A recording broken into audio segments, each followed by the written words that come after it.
Two, three. Okay. Good morning, everyone, and good afternoon to people joining us from Malaysia. This is the Kubernetes Penang Meetup group, where we are having two community members back from India who will be talking about cloud native chaos engineering. Along with me, I have Viraj and Sain Mondal, who leads the who are the community members for Kubernetes Chaos Engineering Meetup back in India. And they will be giving us an introduction about what is chaos engineering, and especially from Prithviraj. And later on, Sain will be talking about running your chaos experiments using Chaos Hub. And later on, we'll switch to the Dr. Penang Meetups edition, where I will be taking the control and we will be talking about the new desktop features which has been released lately by Docker and its integration with Amazon ECS. So, giving the control back to Prithvi. Prithvi, it's all stage is yours. Thanks, Ajay, and welcome everyone. Welcome to this meetup today. Good morning, good afternoon. My name is Prithvi Raj, and I am the community manager for Litmus Chaos. I also work as a CNCF meetup organizer for the Kubernetes Chaos Engineering meetup. And probably I'll just share my screen. So, Ajay, are we sharing? Yep. Yeah. So before I start, I'll just start off with an overview probably. So I'll be taking you through a journey where I talk about chaos as well as Litmus as a tool set to carry out chaos engineering. A lot of people might be aware of it already, but with this talk, probably I hope that you'll get a lot of insights on what exactly chaos engineering is and how Litmus Chaos can help you out carry out that chaos engineering. So before I start off, I'd just like to give you an example. So, like the festivities in India just ended, and there was a lot going on along with the festivals as well. So, what was that? Basically, the sales, the Great Indian Festival that was brought up by Amazon, or the Big Billion Days sale by Flipkart. So, what happened during that time? What changed for Flipkart or Amazon in their systems? The amount of users, the scaling ability of Amazon to, let's say, host 1 million users and 10 million users at a time. It changed, and that was basically a change in the steady state of the system, or the change in the system. And that is where chaos engineering actually comes into play. Why do I say so? Because chaos engineering is nothing but inducing a different sort of a situation in your system, a situation where your system can behave abruptly or sustain that. So that is where chaos testing comes into play. And there are a lot of testing methods we are using, let's say unit testing and various other methods. But chaos testing is something which is bringing change to the scenario, not only in the Kubernetes world, but overall in the CI/CD pipelines, or in any system. Chaos engineering is must to use. So before I start off with what chaos is, I'll just like to just give a brief overview of what we are going to talk about, and then I'll move on to what chaos engineering exactly is. So moving on, as you know, Litmus Chaos, I work for Litmus Chaos. I'll just give you a brief overview of the project. Litmus Chaos is part of the CNCF sandbox. If you don't know about the CNCF, it's basically an organization which hosts a lot of cloud native projects, and it works for the welfare of the cloud native world. And Litmus Chaos is one of the projects, or one of the two projects part of this CNCF sandbox. It just landed into the sandbox in June. And these are the social media links. We are obviously an open source project, so the whole code is present on GitHub, and then the community present on Slack, of course, and with a reach of more than 400 plus community members. The docs obviously help you out to carry forward your journey or start off your journey. And obviously our social media presence is there on Twitter, dev.to, YouTube. So our mission statement is basically helping Kubernetes SREs and developers in bringing out weaknesses in Kubernetes deployments. Now, why do we stress on weaknesses? Is because obviously resiliency is something which is going to take up the next few years, or the few years of importance, because the paradigm is shifting constantly, and it's very necessary for us to understand how we want to cater to resiliency, how we, and with Kubernetes growing day by day, it's obviously with people shifting from the legacy systems to Kubernetes to build their applications or deploy their applications. So it's very necessary to think about the weaknesses that can persist in the Kubernetes deployments. Now, again, the contributors for the project, Maya Data, like I am part of Maya Data, of course, and then into it, Amazon, Ring Central, Container Solutions, NetApp, and many more contributors are there. And Chaos Hub is a place where you find the experiments. We'll move to that a bit later on, but this is the link in case you just want to take a look. You can just go to hub.litmuschaos.io and you can find us. So the project status, as you know, like all around the world, we are working out, and approximately a lot of users are using.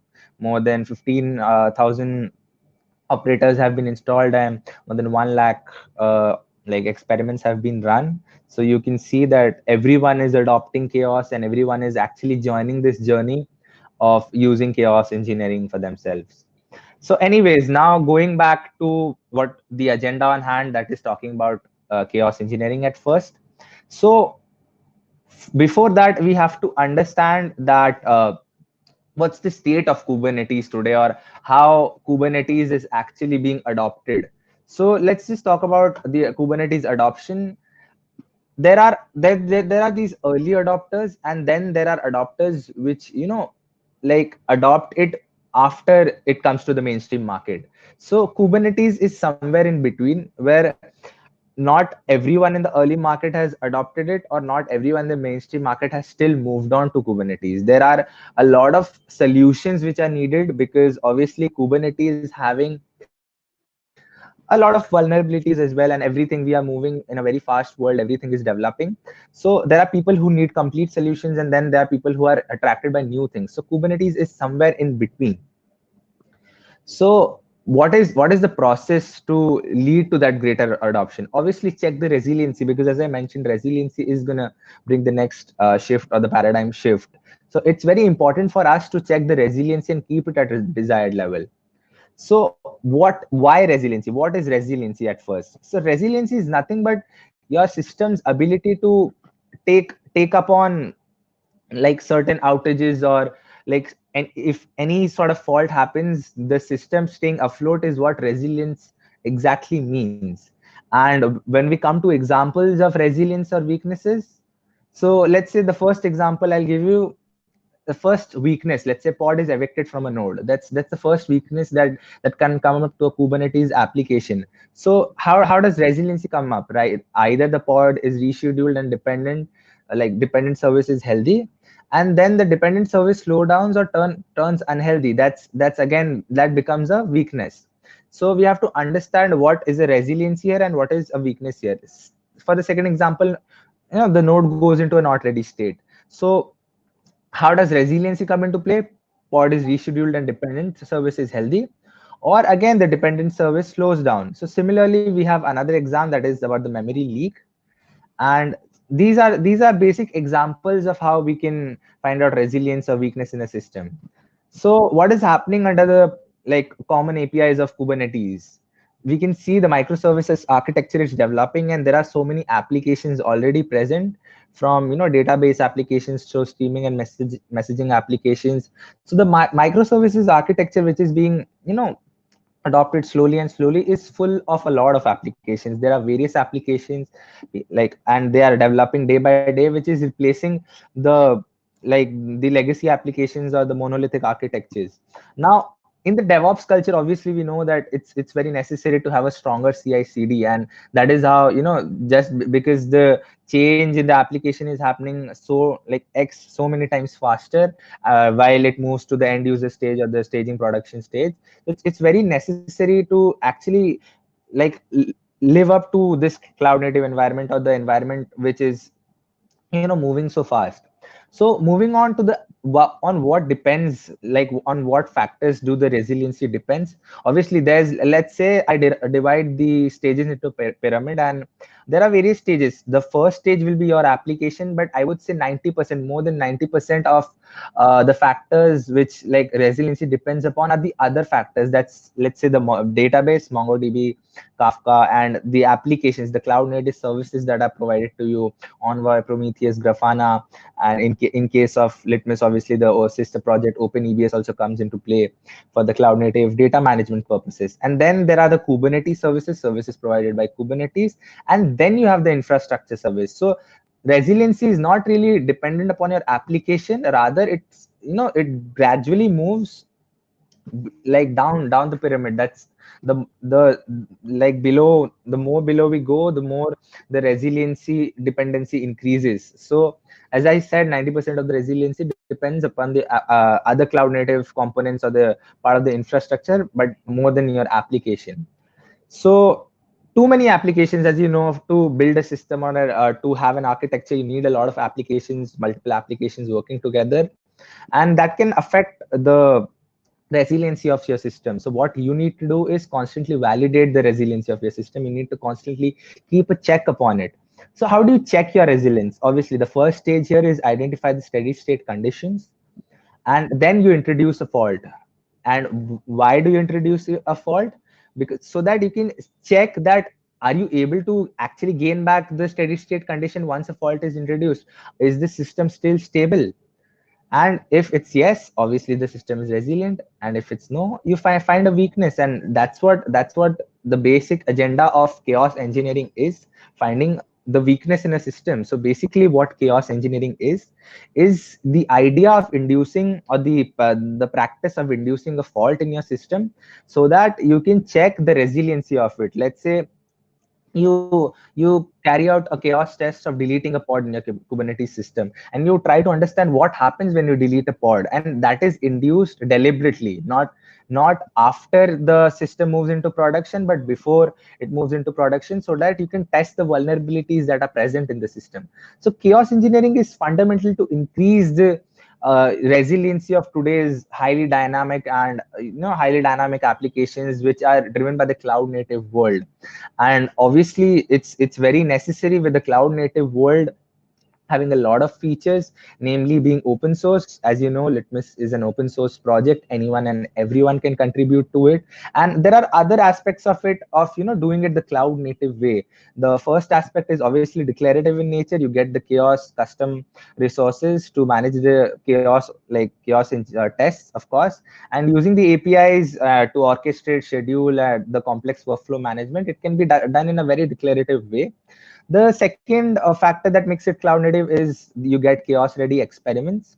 So most of them are generic chaos experiments which work well with the Kubernetes applications, and they are readily available for you to get started with your chaos engineering needs. Any generic experiment can help you with your chaos engineering needs. Now you can also create your own experiments. It's very easy. The software development kit is available in Go, Python, and Ansible, and you just have to think about a basic structure.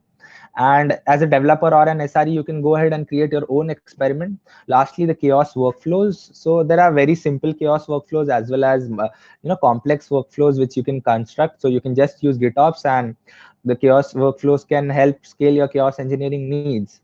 So moving on, I'll just move on to the features. Or as you know, that Litmus is a complete framework to find weaknesses in Kubernetes platforms and applications running or Kubernetes, and it uses the principles of cloud native the way of doing it. So these are the other features. Obviously, I have mentioned about the chaos APIs, and now I move to the chaos hub. So chaos hub is the place where you get all the experiments. There are 37 plus experiments, chaos experiments, which where you can just find how you can which experiment do you need, how do you need it, and which experiment is going to help you. Again, the docs come into play to help you get started with it. But there are various experiments related to the generic chaos or AWS level chaos, infra level chaos. Even for Kafka or core DNS deployments, you do get chaos. And as I mentioned about the chaos SDK, lastly, moving on to the chaos portal. So there's this chaos portal which has come up, which helps Litmus like provide you with capabilities to orchestrate complex workflows and monitor the chaos events, or have a better way observe and scale your experiments in a very active development mode, having your own development space. So, anyways, these are the basic features of Litmus. The Chaos APIs are backed by Chaos, the Chaos operator, and the experiments are written as custom resources. And obviously, as I mentioned, that you can schedule Chaos in a very declarative manner, so you can schedule any experiment whenever you want with the Chaos scheduler. So let's say I think I'll, if in case you require the demo, feel free to ask. I'll forward the link for the demo as well. And developers and SREs, basically SREs is a concept which is brought in by Google, or people did not actually think about reliability in that way, but then the SRE angle came into play, and SREs today are the ones who are really focusing on reliability and resiliency in the Kubernetes world, and they are the ones who can use it to who can use chaos engineering or the automated chaos experiments in their Kubernetes clusters. Lastly, obviously, the GitOps model is recommended for large teams. Like it varies from team to team, but yeah, chaos management using the GitOps model is going to be really helpful. So I think I have mentioned everything about the chaos hub. So basically, like they are tunable through YAML in a declarative interface. That's the extra point that I would like to bring up, and you can always check the chaos hub for the new experiments that are getting added. And talking about the SDK, obviously SDK is used to create a basic scaffolding required for a new experiment or a new experiment that is necessary. And most of the experiments which are like which were already created in Ansible, they are now also being ported to Go, so that like users can have a better interface or have like multiple aspects of it for themselves. And lastly, chaos logic of your experiment is wrapped into a container image, and that image can be retrieved anytime to induce chaos in your systems. So lastly, moving on to the latest development, that's the portal. I believe that chaos engineering, the experience, or what a user uses, needs to have a better aspect or a better lookout for people using it. So you need to be able to orchestrate the complex chaos workflows using, like, as you know that the chaos workflows are somehow formed using the chaos experiments plus the flux or Argo CD workflows. So these workflows help you monitor your chaos events or the events you're trying to like carry out, and even the metrics around your chaos experiments, the measurements, and how is it working in an active development state, or how easy it is to manage the new experiment among your team or you as an individual as well. So these are the experiments, a few chaos experiments that I'll talk about, or like a few experiments that are very necessary for the Kubernetes world. So these are the few experiments, as you can see: node maintenance or node loss, node drain, node eviction, and then node resource exhaustion, node ungraceful loss, disk loss, DNS service disruption. And the description is here on the screen for you, so you can check it out in I think 30 seconds. So moving on, here's the very generic pod kill or container kill experiments, pod network faults. These are very generic experiments. So these experiments are very necessary for, even if you're starting off with Kubernetes application development, these experiments help you understand where is the vulnerability actually existing. And basically, as you know, chaos engineering is breaking things on purpose to join them. It's basically you break them so that you can actually understand that where the weakness lies, and henceforth whenever your system moves into production or gets started, you don't have to face such sort of a downtime or an outage, because it can lead to a lot of loss. It can lead to loss. Obviously downtime can lead to a lot of loss in time, loss of money as well. People, like companies, lose billions if their system goes down. So that's why these chaos experiments are very very necessary. And for the cloud native world, as I said, there are experiments for the cloud native world as well: OpenEBS, Kafka, Cassandra, Longhorn, Redis. There are a lot of experiments which cater to these cloud native applications as well, and can be used alongside them. So these are the experiments. Every experiment is available in the Chaos Hub. So moving on to the use cases, people, as a DevOps engineer, you might ask, where can you use Litmus? So you can use Litmus anywhere, from the CI pipelines to the pre-production system, or from before the application moves into production, that's in the staging phase, or the pre-production phase, production phase. As a DevOps engineer, in all phases you can use Litmus. Litmus is basically used at the application level layer of things, but that's we are also moving on to bring in chaos tests for the infrastructure and the network layer. But as a DevOps engineer, there's no place that you can't use chaos testing. Chaos testing can come handy at any place you want. So lastly, I think I'll move on to the roadmap.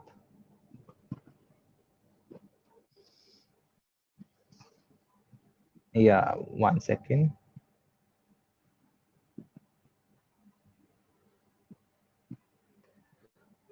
Unfortunately, I'm not able to have a large screen for this.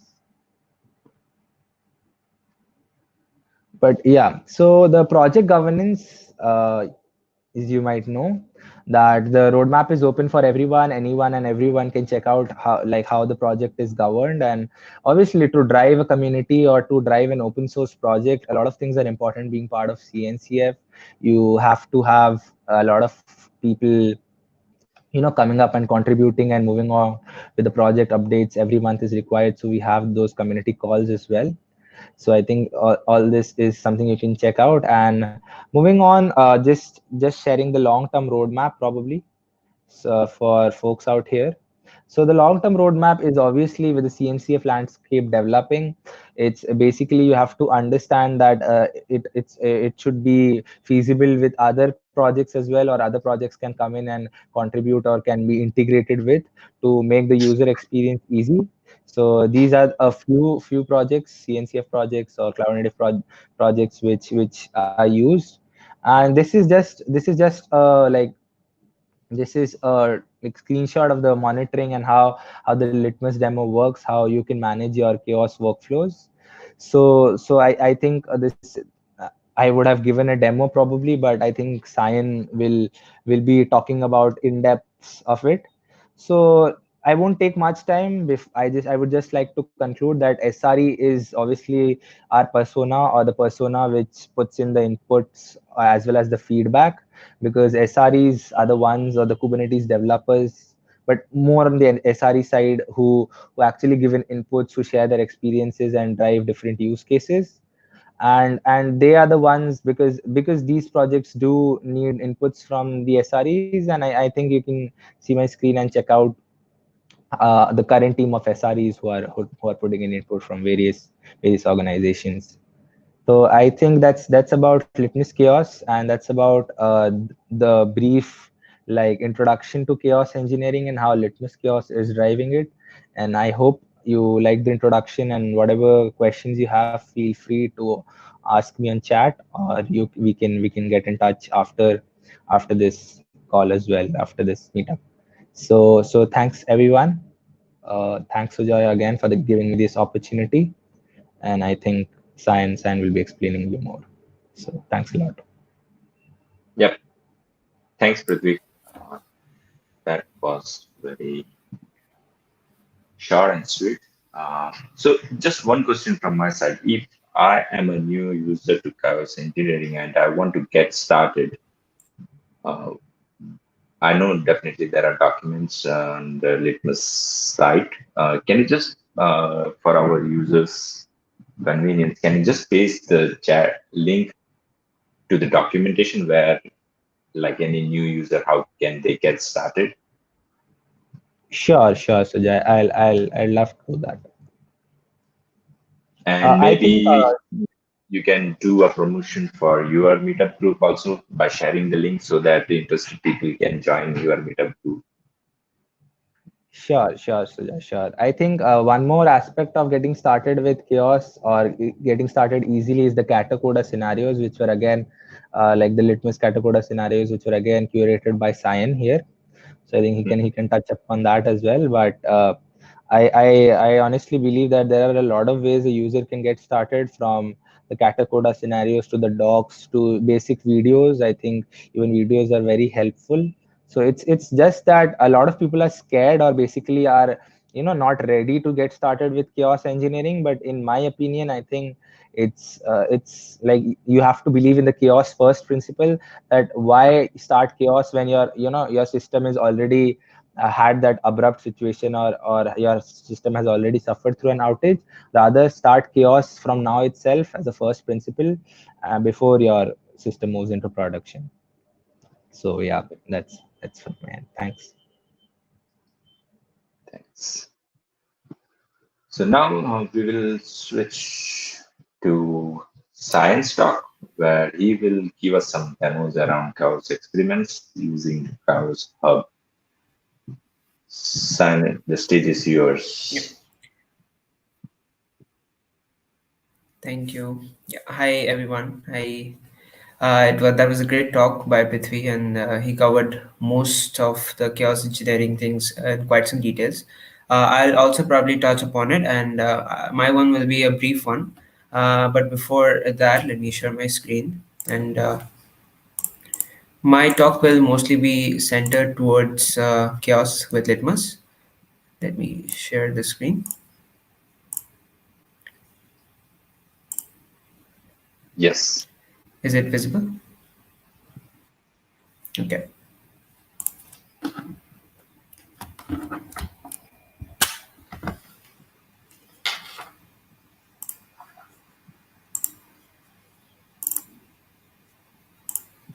So, in this talk, we'll look at three things. The first, to begin with, is what is chaos engineering? Why should you be interested in it? And the second one is Katacoda, how you can run Litmus chaos experiments, chaos engineering experiments with Litmus on Katacoda. What is Katacoda and how will we run the chaos experiments there? We will take a look at that pretty soon. The third thing which we'll learn is or look at is the Litmus portal UI and how we can run chaos tests or chaos experiments through the UI. So the first thing is how we can do it via a terminal or a cloud environment where we can basically run kubectl commands, and the second is how we can basically replicate that sort of experience on the UI. So a little about me. I'm Shan. I am an ST intern at Data, and I primarily work on the Litmus Chaos project, which is also a sandbox project at CNCF. And today I'm gonna speak about chaos engineering with that particular toolset, which is Litmus Chaos. So to begin with, what is chaos engineering, and why should you be interested in it? So this is the Google explanation of it, but I'll tell in a more simpler way. So chaos engineering is basically a way to generate or produce chaos in your application or in your system to break it, basically. So we want to break your system in order to see how strong your system is and how much it can withstand. So doing this generally means why you do it. We do it because if we want to break a system and the system is strong enough, then it can stand back up. So that is one main thing we want to test in a system, that how strong it is, how much withstanding capabilities it has, so that let's say in the future something breaks in your system or someone tries to attack your system, how resilient it can be to come back up. And that is basically a very important test that every big companies like Amazon, Netflix, they all try and do chaos engineering. So Litmus is also a tool set which provides this similar sort of an experience. So now let's jump into Catcoda, what it is, and how will it be beneficial to us in this talk. So Catcoda is basically an interactive learning and training platform. It's mostly tuned in towards software engineers because it has tons of courses like most of the popular course websites. But Catcoda is not just a course website, it's an interactive website where you can basically test out any applications put out by developers like me and you. So if you are having any application that you are using and you want to put it out, then you can basically do so in here. They provide an interactive cloud environment, and in that environment you can run any experiments or any applications like you would normally do in your local system or local terminal. So they provide you a very interactive cloud environment where you can run kubectl, minikube, docker, any other commands that you would normally do. and those will be stored in the form of a shell, and that shell is the course that you're providing. So you can basically go ahead, take a look at the steps that needs to be done, and then you can imitate the same on the right side, which will be the cloud terminal. So you can have a very interactive learning experience with Caracoda. Next thing is a scenario. What is a scenario? So in Caracoda, the courses basically are called as a scenario. So a scenario is mostly a guided path to learn a new technology or tool. So just like any course is about learning something, in Caracoda you learn something, you learn a tool or technology, and they are in the form of scenarios. So scenarios are nothing but a step-by-step instruction, a step-by-step guide, basically, onto what to do next, what is the first step, what is the finishing, what to do after this, what you will learn in the next one. So it's generally a combination of all of this together. It's called a scenario. So the scenarios, like I mentioned, are run in pre-configured live environments, which are pretty ready to use, and they generally take about half a minute or a minute to boot up. So once it's booted up, you can basically go ahead and run anything you want. So as of now, Caracoda supports only these technologies which are listed down here. So you have Docker, Kubernetes, GitHub, Jenkins, and a couple of other very famous tools you can see. And I'm pretty sure they will be accommodating more in the coming years. So as of now, these are the only tools that Caracoda supports, and you can feel free to go ahead and make a tutorial or a scenario on any one of them of your own will. So before we jump into looking at the scenario and basically generating a chaos experiment with Litmus on Caracoda, we need to look at a few custom resources in Kubernetes which are required for running the chaos experiment with Litmus. So the three main custom resources that are there are Chaos Engine, Chaos Experiment, and Chaos Results. To tell you all in a very brief way what those three are, is a Chaos Engine is a resource which links any Kubernetes application or a Kubernetes node to a Chaos Experiment. The Chaos Experiment is a group of configuration parameters basically for your Chaos Experiment. So they form a group, a configuration group, which has the configuration which would be required, and they are invoked by the Chaos Engine. Chaos Results is there is a resource basically which is used to hold the results of the chaos experiments that we'll run, and they generally use Prometheus server to store all the metrics. So let's just jump right into the implementation, and next up we'll look at the Caracoda screen and we'll go forward from there. So let me first stop this presentation and bring in the Caracoda screen. So I guess this is it. I can match it up with this one. Yeah. So this is the Caracoda scenario basically, which I'll be talking about as a part one for this talk. So you can even this public link, you can even go ahead and try the scenario for yourself. So the link is caracoda.com/litmuspot, and then you have a /scenario and getting started. This you won't have to give. If you just give caracoda.com/litmuspot, it will automatically reach this one, and then you find a tab or like a card which says start Litmus. You can just click on this to open up this. I already have done so because, like I mentioned before, the cloud environment takes up a little bit of half a minute or a minute to boot up. So if I open up in this panel, you can see the cloud at the right side. This is already opened, so hopefully it won't take much time to boot up. That's why. You can go ahead and skim through the definition of these. What are they? What is Litmus? And these are the three chaos resources, the custom resources that I talked about. You can take a look at them and why should you use Litmus, and also what will you be learning in this scenario. Of course, I'll be giving you a brief walkthrough as well, so you don't have to take a look at this right now. So let me just quickly go ahead and start the scenario. So as you can see, it says welcome to Litmus. Same reason it already booted up, and that was the primary reason for me opening it up before. So the first thing we're going to do is decide which application we're going to run the chaos against. So to be a very easy example, I wanted to run against Nginx, and we want to deploy the Nginx application first. So the very first thing is I'll check if kubectl and everything is running fine. So let's just do a config view to see if they're up or not. I spelled kubectl wrong. Kubectl config view.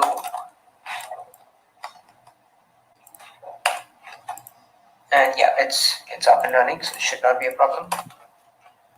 So the first thing we need to do is we're going to apply chaos to Nginx. and so we need to deploy the Nginx app first on our default namespace. So if I click on this, it will automatically start the deployment, and deployment has been created. So to begin with, I'm gonna say clearly that we are not running chaos on any particular namespace. In this case, we are going to do it in a default namespace. So that's why running it on a custom namespace is a little bit complicated. Not that much, but we have to create our own namespace first, and then we need to go ahead and change our RBAC and the chaos engine and all the namespace wherever they have been used, basically. So we can definitely open up Vim and try to modify it, but to keep it simple, I am trying everything on a default namespace. So our Nginx application has been deployed. We can go ahead and check if that is running or not, and you can see the Nginx pod is already up and running. Now we'll continue on to the next step.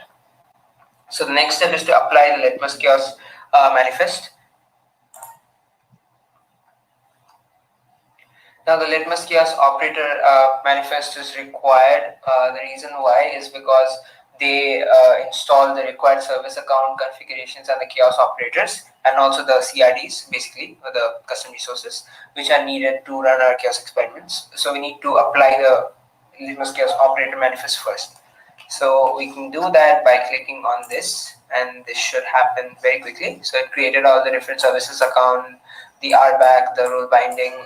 So they are RBACs,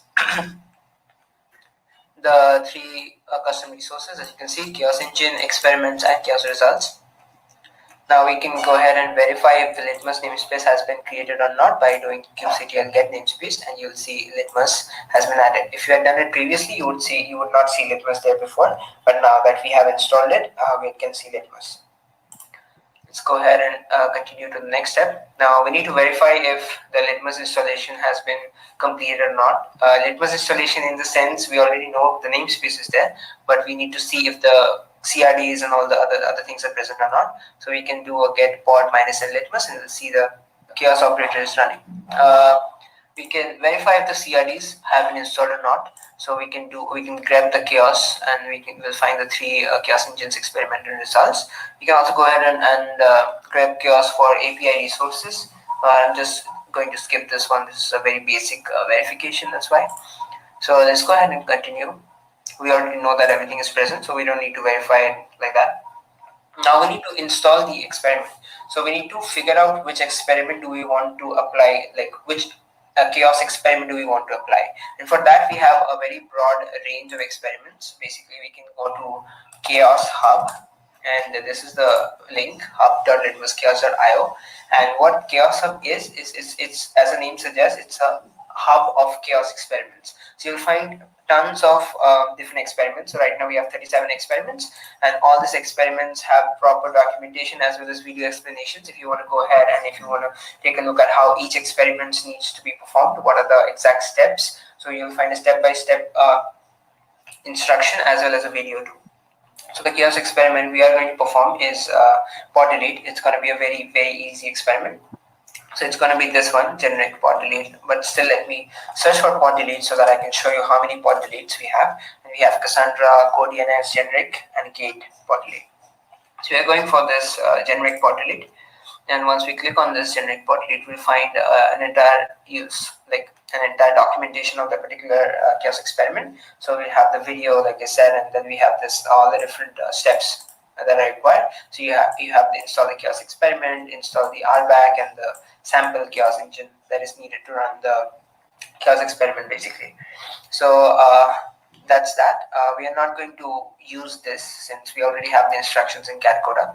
So just for a reference, I opened this up, that you can also go ahead and check the different experiments that are there present. So we are going to do pod delete as of now. So the first thing we need to do is install the pod delete, install the chaos experiment that we selected. So we need to install pod delete first, and in order to do it, we need to copy this YAML, kubectl command. So it's kubectl apply -f and then the experiment. So it's generic pod delete / experiment YAML. So once we apply that, we can see that pod delete has been created. It should be some, yeah. So chaos experiment pod delete has been created. Now we can go ahead and verify. We can get the chaos experiment, and we should see pod delete. So the pod delete experiment got created 7 seconds ago. So the chaos experiment hasn't been started yet. We have installed it only. We haven't started the chaos yet. To start the chaos, we would require chaos engine. So we have installed it. We have installed the pod delete. Now we can go ahead and continue to the next step. Now next is installing the RBAC. Now the reason why is we would need a service account to allow Chaos Engine to run experiments in our application namespace. So that's why we need an RBAC YAML, and just because this is the default namespace, we can just go ahead and directly apply this, and this should be fine. In case it was a custom namespace, you would have to like download it and like wget it, and then we need to open it up in Vim and change the namespace to whatever the custom namespace we had created. So this is pretty simple. We can just click on it and it will be applied. So we can see the service account would have been created. There you go, service account pod delete SA, which is service account created, and the other RBAC rule bindings have also been created with it. So we can just simply go ahead and continue. Now the next step is annotation. The reason we need annotation is it's sort of a security measure, and it is also used as a means to reduce the blast radius. So this is a pretty important step that is required before we invoke basically any chaos experiment. So we can go ahead and click on this. This will annotate our application. Then we can continue simply. Now we can check our current pods. This step, why this step is required is we can see the difference between the two when we have what is the current number of pods, and once we apply the chaos, once we run the chaos, how many pods gets created. So we'll have a chaos runner, we'll have multiple pods, we'll see container being created and container being running and completed. Lots of things going to happen. We'll be watching it in a watch step. So we can go ahead and get pods. We'll see there's only one, which is Nginx, which is pretty obvious like we saw before as well. So we have Nginx, which was created 7 minutes ago. Now what we can do is we can run the chaos, and this is the chaos engine. Once we apply the chaos engine, our experiment that we installed will be triggered. So we can apply it. This is the pod delete chaos engine. So chaos engine has been applied, and we installed the pod delete experiment. So the pod delete chaos got triggered. Now the next thing, what we can do is watch the pods, and we can see Nginx chaos runner. This is the runner which is injecting chaos in our application. And now you can see pod delete. This has been started. The chaos has been started. Now this container has been created. It will soon be running. Once it's running, you will find tons of other things as well.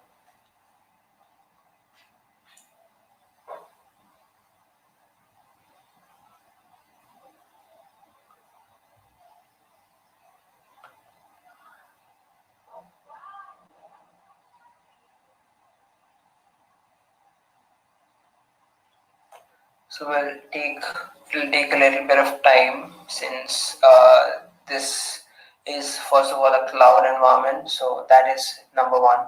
Secondly, the chaos experiments do take up a little bit of time since they spawn up quite some instances. So it'll quickly spawn a few more, probably two more.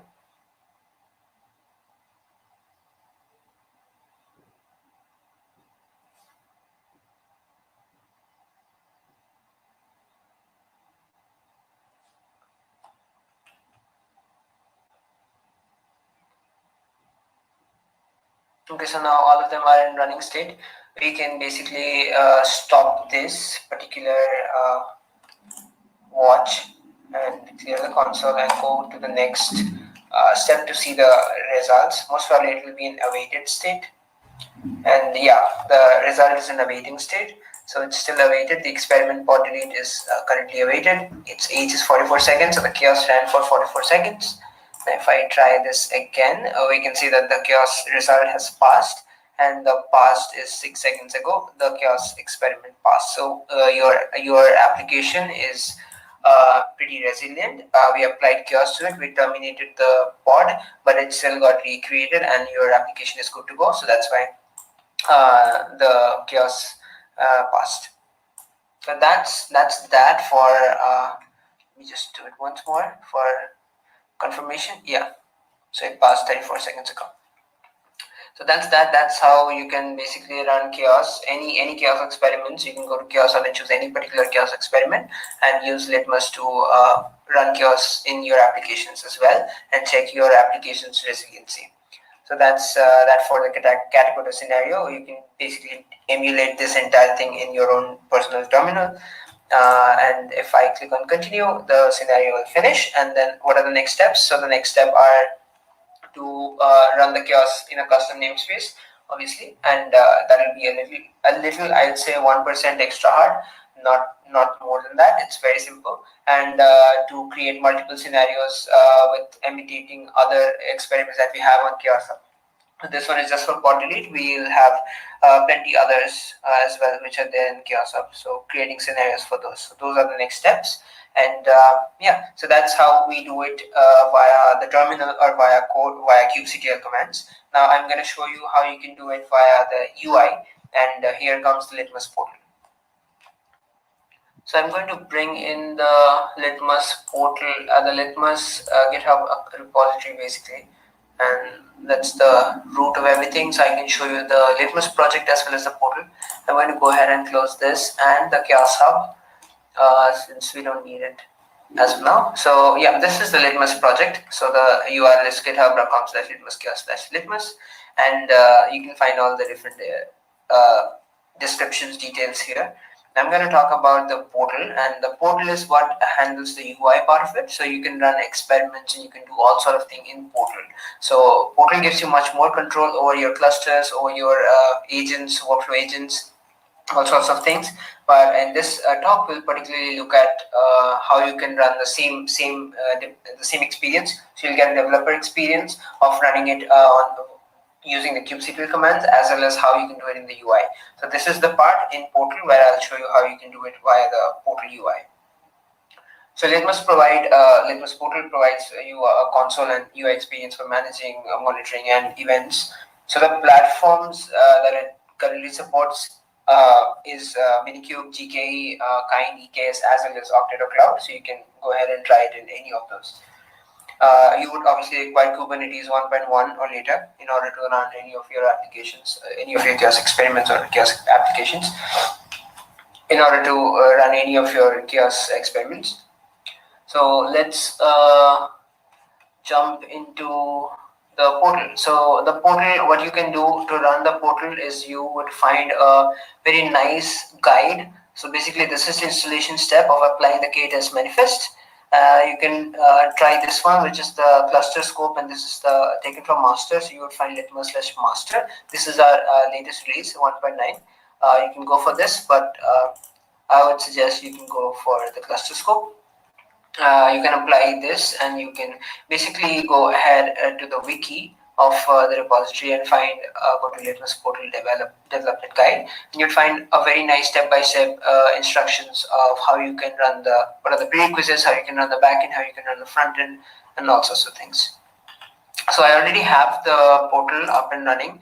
I'll just bring that in.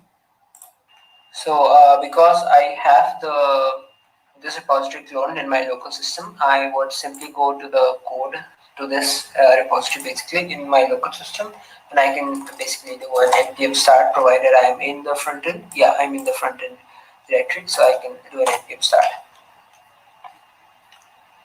And this would boot up the local server, which is, yes, I want to run it in a different port.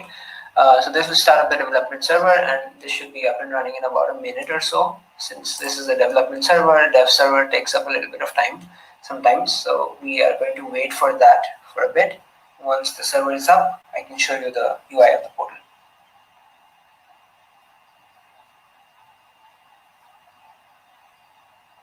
Okay, so the server is up. We can go ahead and take a look. Yeah, this is the login page of our portal. I'll be logging in as an admin so that I get full privileges over everything I do. Let me log in, and once it logs in, you will see that it has options. It has plenty of options like connecting targets, connecting your clusters. Then you can schedule your own workflow. You can view a predefined. You can schedule a predefined workflow. You can view any workflow, see analytics, We're going to see all of that in just a minute. So this is the welcome screen. So I'm going to start in as a new user. So I'm the administrator because I logged in as an admin. My project name, let's say it can be demo. Continue. My full name is my name. I can continue. The password will be same so that I don't forget. Uh, Continue. An email is, let's say, very basic email. And let's start. Okay, so it sends a request to the backend, which updates the user, and there you go. So I am welcome. I'm being welcomed to this new page, which is the main homepage of the Litmus portal. So from the portal, I can see predefined workflows. I can go ahead and schedule my own workflow. I can see the latest community analytics of how many experiments have been run this week, this year, and there are pretty some survey links and the docs links. In the right side, in the left side, in the sidebar panel, basically, I can go to settings and change my own personal settings. I can change my email address, change my password, and all sorts of things. I can send invite to my teammates.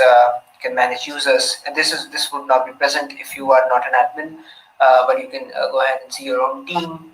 So in the community as well, you can see the community analytics. You can check out the blogs on dev, and that's that. So it's a pretty broad topic. So in this talk, particularly, we're going to look at scheduling the pod delete experiment through the UI. So if I go to workflow, I'll see there's no records available because we have not scheduled any single workflow as of now. I just logged in as a new user, as a new admin user. So I'm going to go back to home and schedule my first workflow. So what I'm going to do is choose an active cluster. At this point, I won't have any since I just logged in, so it should be none. So what I'm going to do is go ahead and create my, wait a minute, so I need to go to targets and I should see my self cluster. Now, the reason I see a self cluster is because we have two different type of clusters. The target cluster can be internal as well as external. So the internal is what is called the self cluster, which is our cluster. The external could be any cluster, so you can provide your own cluster. So if I connect a new target, you would have to apply the manifest. Manifest will be generated for you. You would have to apply the manifest in your Kubernetes, in your cluster console, and then you can, of course, connect your own personal cluster. That is for external clusters. If I go to external, I should not have any since this is just an internal one. So this is already active. So the cluster is active. Now I can go back to home and schedule a workflow. I should be able to see the self cluster, which wasn't previously there. Now that is active, I can select the self cluster, select and continue. Now I have all these different experiments as of now in the Litmus portal. So I can see a pod delete here. So I'm going to go ahead and select the pod delete. So I can edit my workflow name. Right now it's saved as Argo whatever, chaos pod delete 160 something ID. I can go ahead and click on next. I'll be given a YAML file. I can go ahead and take a look at it in a much broader detail. But this is basic YAML that is being generated on any pod delete experiment. If you go to the bottom, you'll see the chaos engine right up here. So you have the chaos engine kind is a chaos engine, metadata, namespace, spec, and this is a cube system namespace. The app for the app namespace is cube system. It has an app label and app kind. You can go ahead and take a much deeper look into this, but I'm going to just go ahead and trust it blindly, and I'm going to go click on next. So this is the pod delete. How much weightage of the experiment do I want to give? I can of course modify it and change it. I'm going to give it 10, which is the full weight.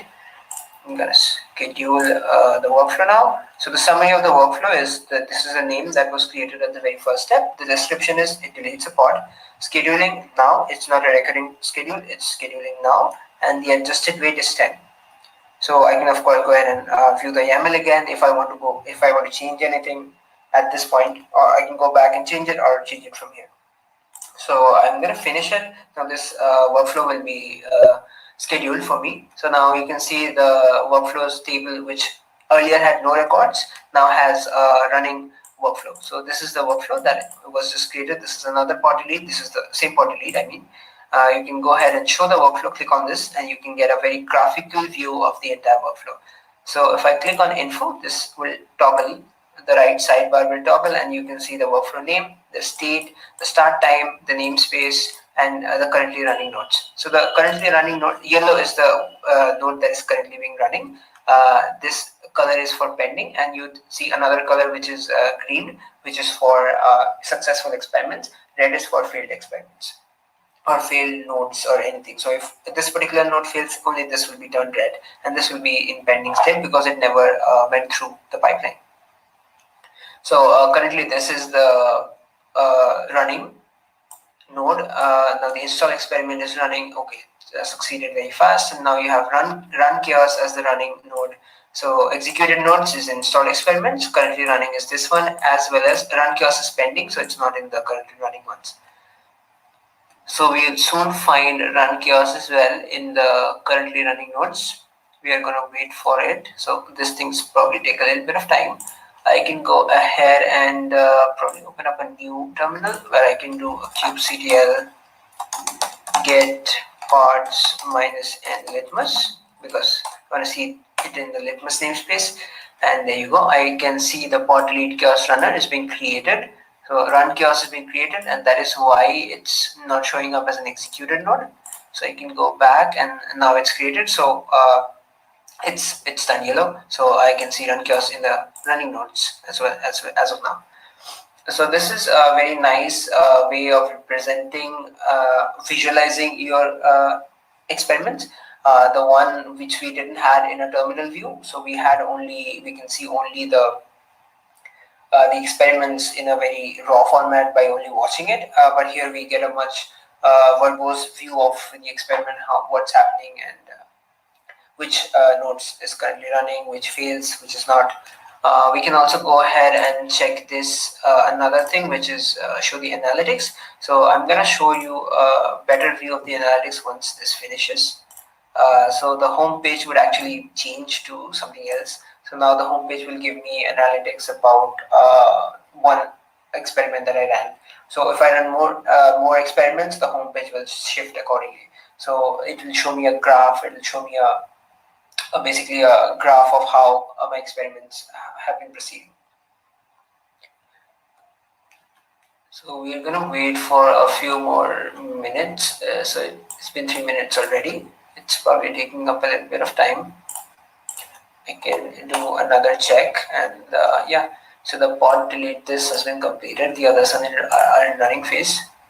We are going to wait for a few minutes.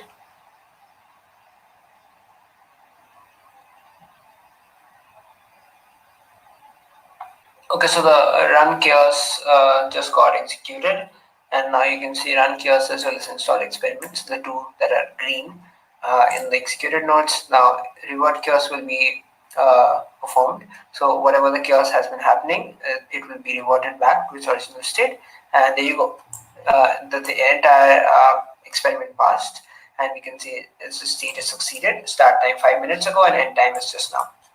So it ran for about 4.8 minutes, which is a little long. It should be around 3 minutes or something, but sometimes it takes up a bit of time. So the cluster is self-cluster. If you had connected an external one, it would have been that, and the namespace is Litmus. So that's that.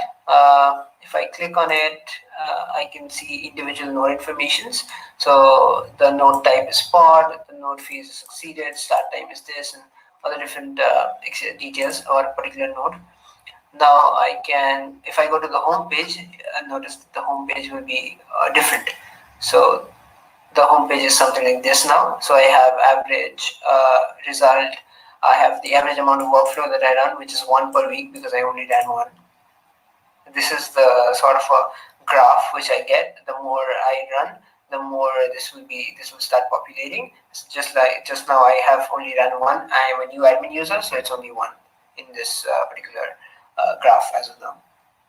So yeah, that's that. I can also go ahead and take a look at the templates. So these are the default templates that are there, and yeah, that's that for this talk. So I hope you guys enjoyed it, and I hope you guys learned a lot about chaos experiments, how you can run it with the Litmus portal, without the Litmus portal, with the Litmus manifest. And yeah, I hope you guys enjoyed, and have a great day.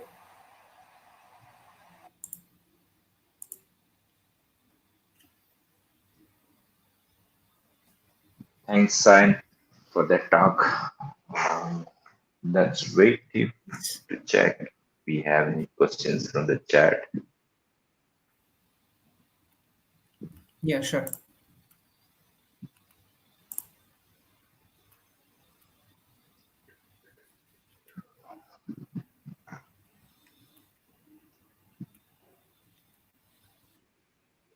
So, just to start from my side, what I saw was that you were running all your experiments locally, right? And the cluster was also running locally for Yeah. you, the Kubernetes cluster. And what would it take me to point to an external cluster? How's that going to be possible? Is it something doable from the UI, or Uh, I have to do some Actually, yeah, custom to configuration? point it to an external cluster, you would need to first apply a manifest. So when you click on connect the target, the UI will give you a kubectl apply Hmm. command, which you just have to paste to your cluster console. So whichever service you're using, let's say AWS or GCP or Azure, you can go ahead and paste that, apply that basically kubectl command in your cluster console, and then you can access it directly from your cluster console. So you can either do this with Minikube or any other provider. So we generally use Minikube. So that's how you Okay. can yeah, connect your cluster in that sense, and then you can basically pass it on as a active cluster, and then you can move forward with the same approach of choosing any experiment. Whatever you choose will be performed on that particular cluster, which is your cluster in this case. Okay.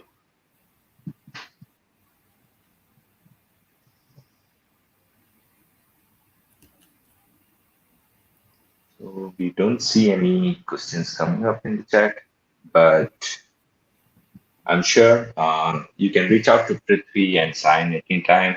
So we have pasted the Slack channel for chaos engineering, which is basically under the Kubernetes uh, Slack organization, I think so. Right? Yeah, Yeah. sure. We would love to attend all the questions on Slack and reply back to them if there are any. Okay.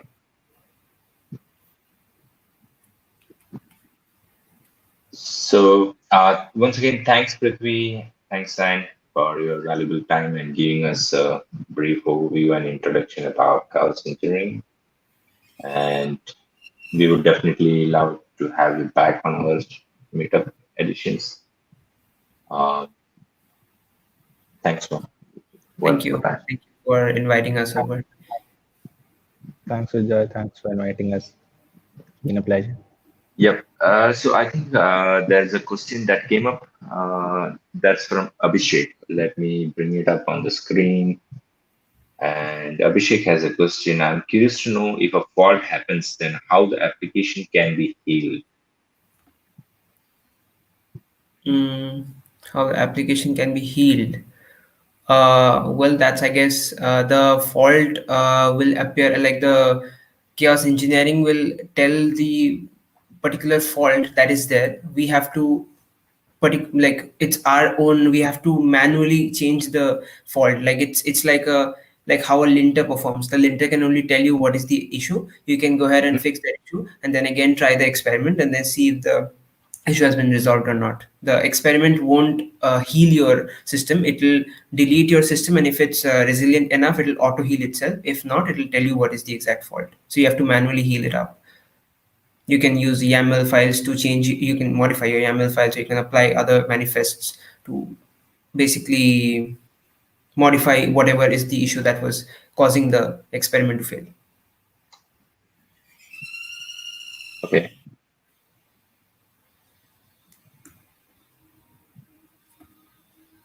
I think there is kind of a lag behind our stream, what we're talking. So let's wait another couple of minutes so that we can check if there is any other questions or if there is a follow-up question from Abhishek also. Sure.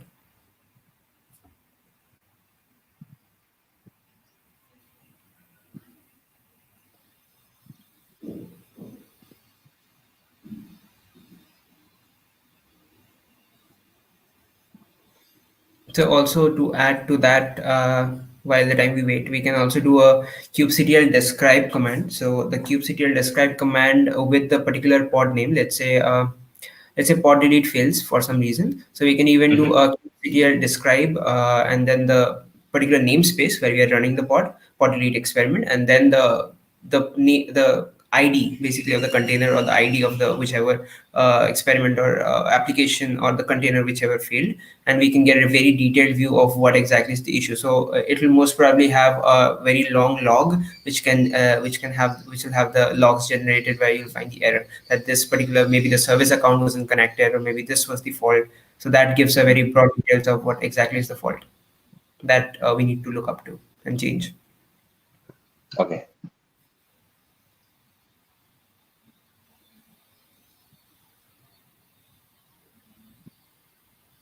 So I don't see any follow-up questions.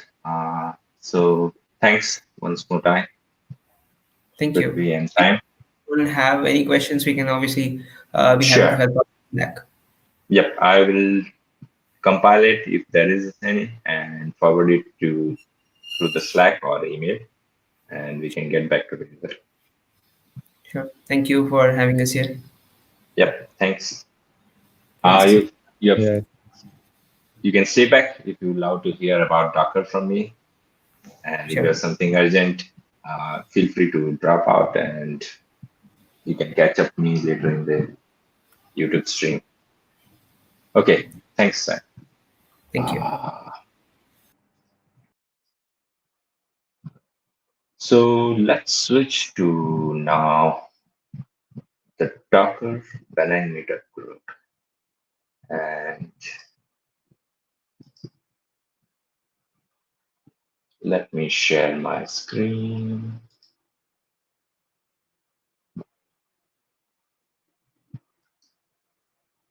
Screen one, share,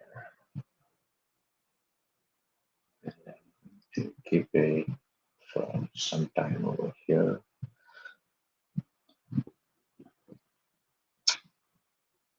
I'll give a couple of minutes so that some of our community members join us on the live stream. Uh, so the topic for today's is we are talking about some of the new features that got released with the Docker Desktop latest version, which helps you to deploy your workloads directly from your desktop to a particular cloud provider. In this case, it would be either Azure or Amazon. And today we are particularly going to focus especially on Amazon ECS integration with the Docker Desktop.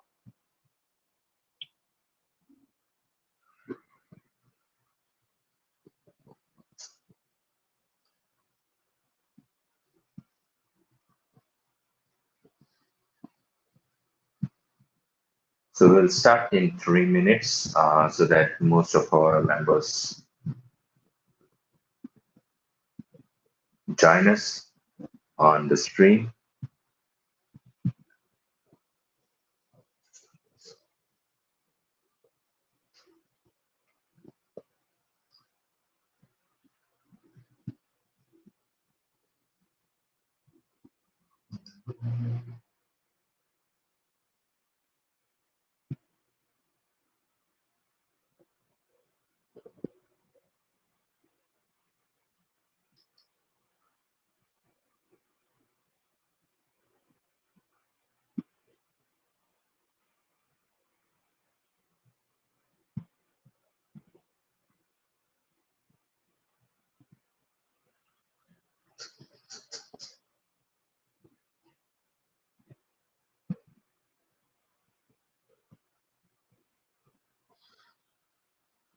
Okay, so let's get started. Hello, everyone. Um, Good afternoon to people joining from Penang. And we do see members joining us from India also. Welcome to the Talk of Penang Meetup edition. Today we are going to talk about some of the new integrations that's been released with the latest Docker desktops and the Amazon ECS integrations particularly. My name is Sujay Pillai. I'm a Docker captain and a community leader for Docker Penang Meetup group. So, for to set the agenda for today's talk, we will briefly talking about what are containers.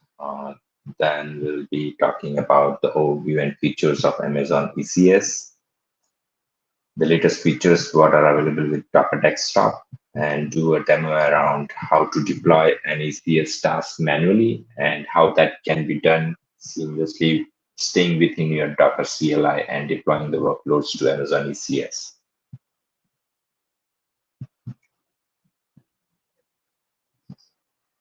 So, for all those users who are basically joining us for the first time, you might be having a question like, what is container? So if I had to define a container, I can basically say that a container is a unit of software delivery.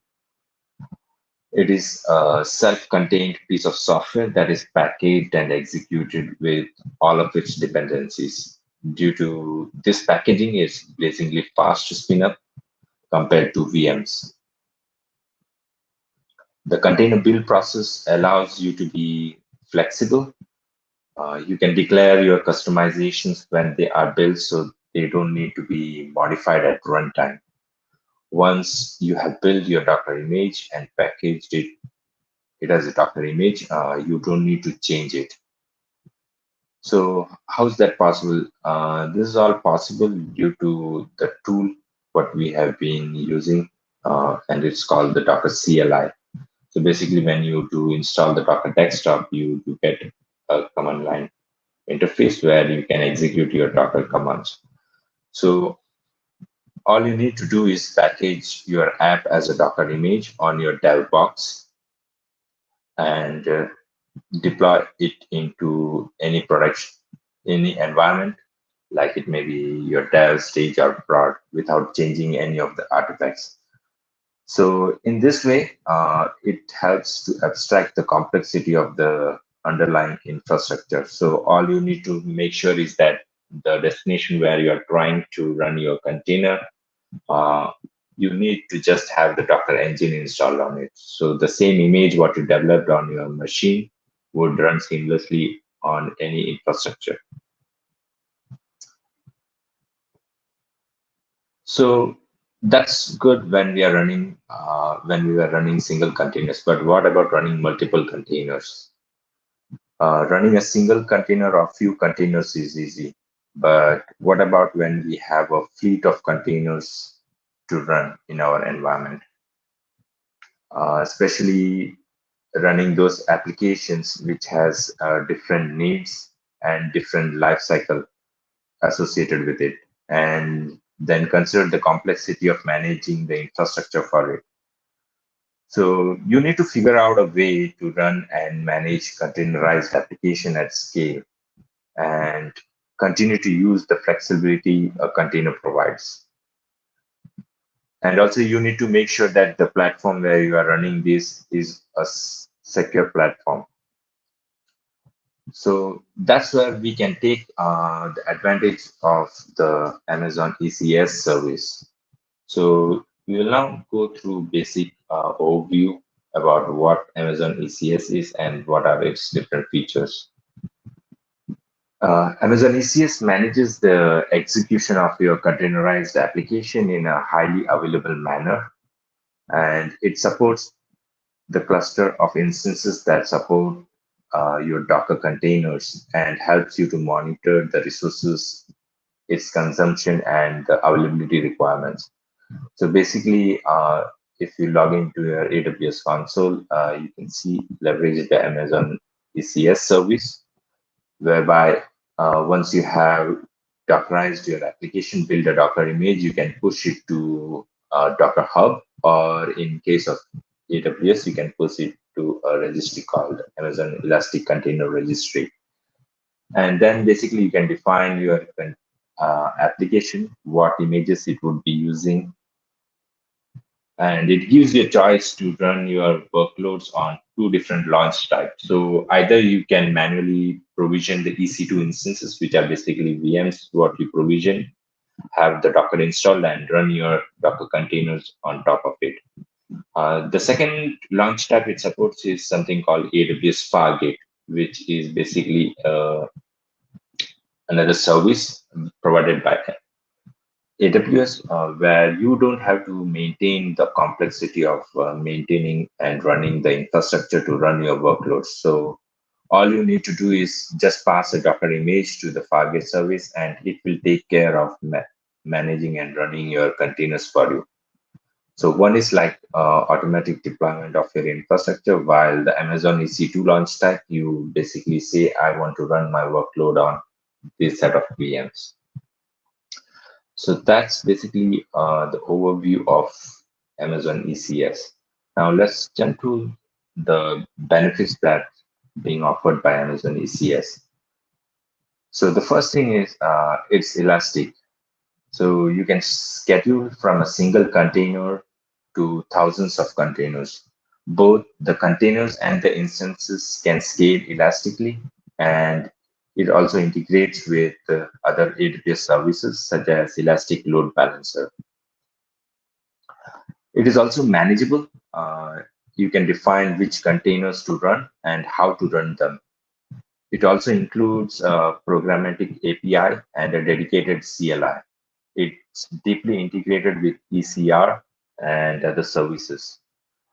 So when I say it's integrated with other services, for example, let's say there is a need for your workload to store some persistent information.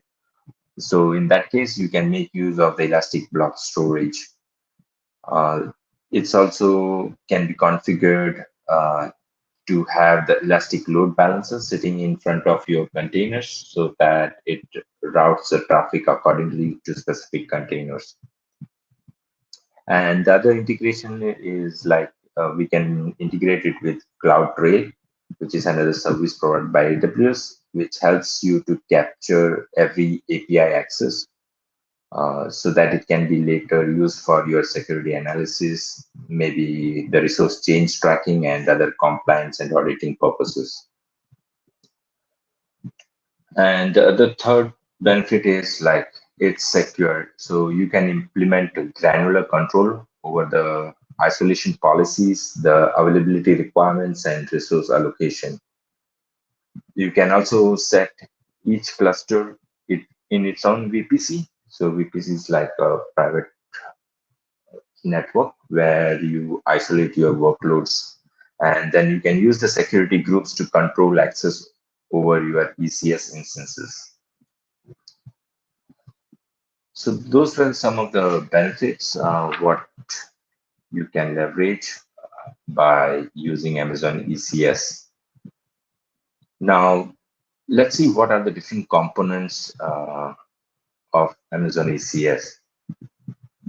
So Amazon ECS is basically made up of three basic components that make up the basic infrastructure of ECS. The first is cluster, second is task, and then service. So let's look into each of the component a little bit in depth. So when I say cluster, an Amazon ECS cluster is a logical grouping of container instances for your container workload, which basically runs on the EC2 launch types, and they are spread across multiple availability zones. And if you see the red dotted thing on the screen, those are called the Amazon ECS agent. The agent itself is a container which allows the EC2 instance to talk to the backend logic of Amazon ECS. It allows to have the resource management, the lifecycle coordination, and the efficient scheduling of containers on the EC2 instances. So basically, cluster is the place where you will be running your containers. And then comes the task. So task is where you will group all your container that needs to run on the ECS cluster. Depending on your application needs, we can have a mix of EC2 instance type and place the task accordingly. So for each task, you would basically write a task definition, which is basically you are defining how your container would be running up, what are the different properties associated with. So in my case, if you see on the screen, I'm saying when I run a particular task with this task definition, name that container instances spinning up as Docker Penang demo. Use the image. So this image can be a public image, which is public or private image, which is coming from any registry. It can be Amazon ECR also. So you need to tag the image which you need to use for that particular container workload. And then I'm specifically saying that please allocate 10 CPU units.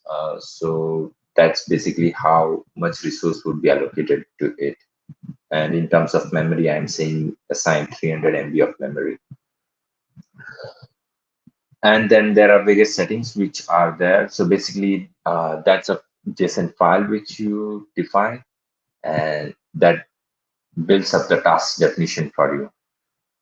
So that's how you define a task definition, and which will be used to run your Docker containers in Amazon ECS.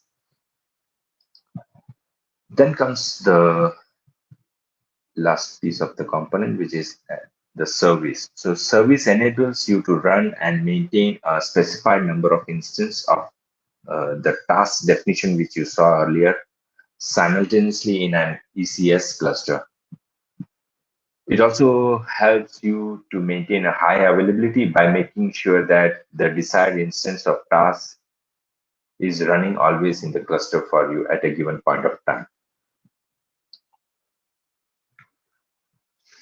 So let's see how we can do all this on the AWS console.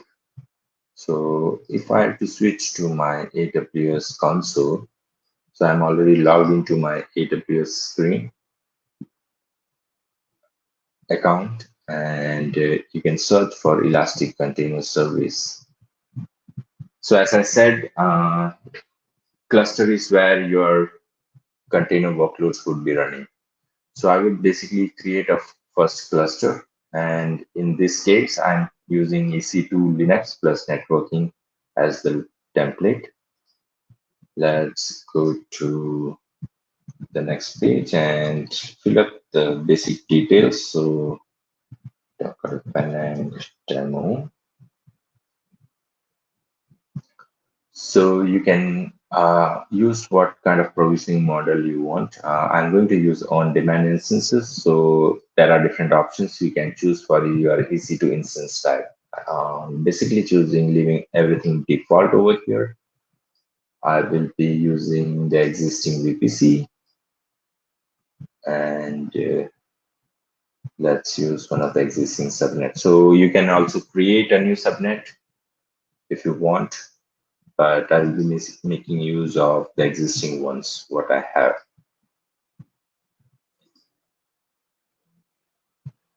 Let me use the default security group. So security group is where you define how and which traffic should be allowed into your VPC. Let's create the cluster, and within few minutes you will be seeing like the cluster coming up for us with the basic information what we provided on the screen. So as I said earlier, you first need to have a cluster, then you will be defining your task, what needs to be run in that cluster, and then you will be. So if you see in my case, I got a cluster with this name Docker Penang demo, and if you see there would be a ECS instance which will be spinning up soon for you. Uh, let's give it some time. If I have to go to my EC2 console.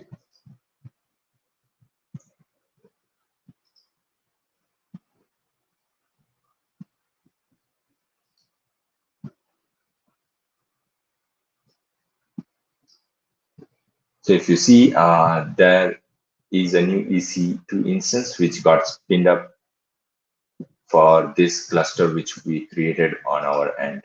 And if I refresh the page, you can see the same EC2 instance associated with this cluster. So basically, when I created my cluster, I said that I want one single instance of EC2 instance of the type instance type M5 and large. So it created a EC2 instance for me, which has Docker installed on it. Now our second step is to create a new task definition. So in this case, I know my cluster is using EC2 instance type. So we will select the launch type as EC2. Switch to that and let's give a name, task Docker Penang. I'm using the default roles what I have, leaving it for the default mode.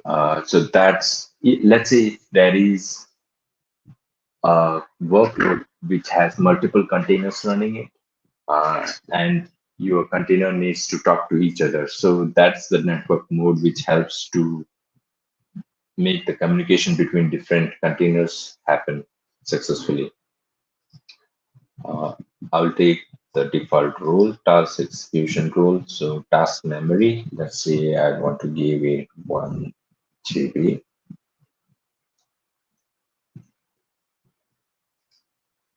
And task CPU, let's say I will give it a full CPU unit 1024. And now it's asking us for add a container for this. So Docker Penang demo, and we will use the basic Nginx image from the Docker Hub. Let's say you want to put a enforced memory limit. You can set your hard limit. So let's say if I specify it as 500 MB, and with this rule enforced over here, what it will do is that it will make sure if your container goes and consume anything greater than 500 MB of memory, it will kill and it will spin up a new instance for you. So in our case, I will leave it blank, and I know the Nginx container runs on 80 port, so I will map the port. Let's leave all the default values. So there are many other informations which you can make use of. We are not going to use those for this demo purpose. And that's my container definition. If there is a need to attach any volumes, you can do that one also by adding volumes over here. So let's create the task definition. So that definition is created. And if you see the JSON, that's something what I showed you on my screen earlier. This is how the JSON looks like. So basically you used the AWS console to create the task definition. If you have an experience with the Amazon ECS service, you can manually basically generate the JSON also. Now, once I have this task definition, what I can do is that go to my service, and so there are two options. Either you can run a task manually, which is like executing the Docker run command, or in case you want to have a high control on the container which is being getting spinned up, so that if something bad happens to that container, Amazon ECS being using a service definition, make sure that you have particular instance of container running every time.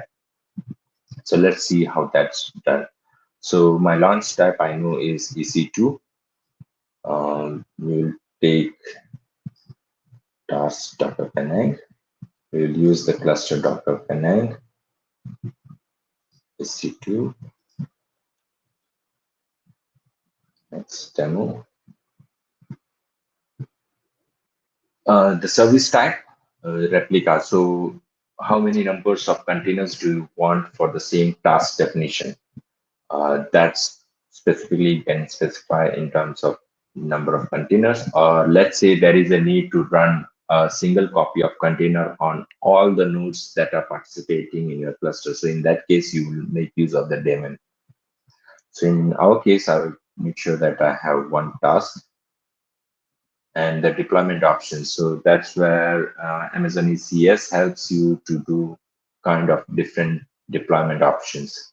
So we will be using the rolling update one. So if you look at the options, it helps you to basically bring down the existing running containers in a manner which would not uh, disrupt your services that have been running in your environment.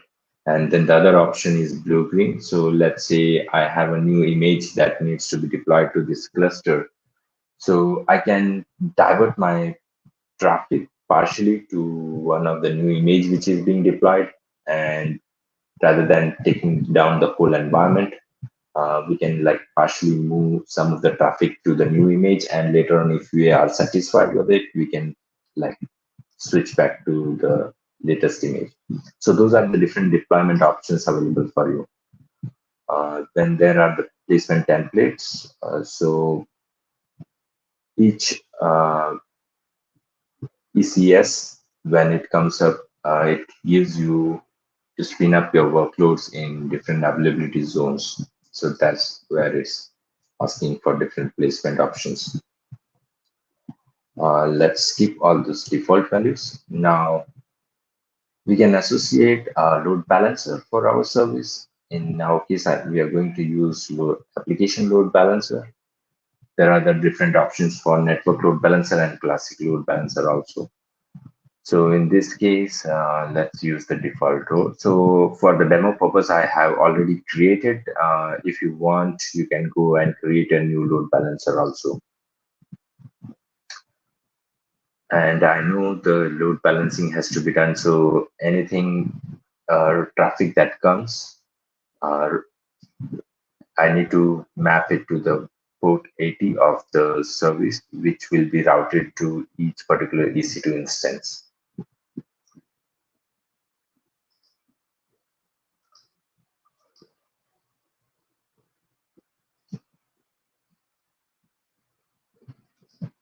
Okay.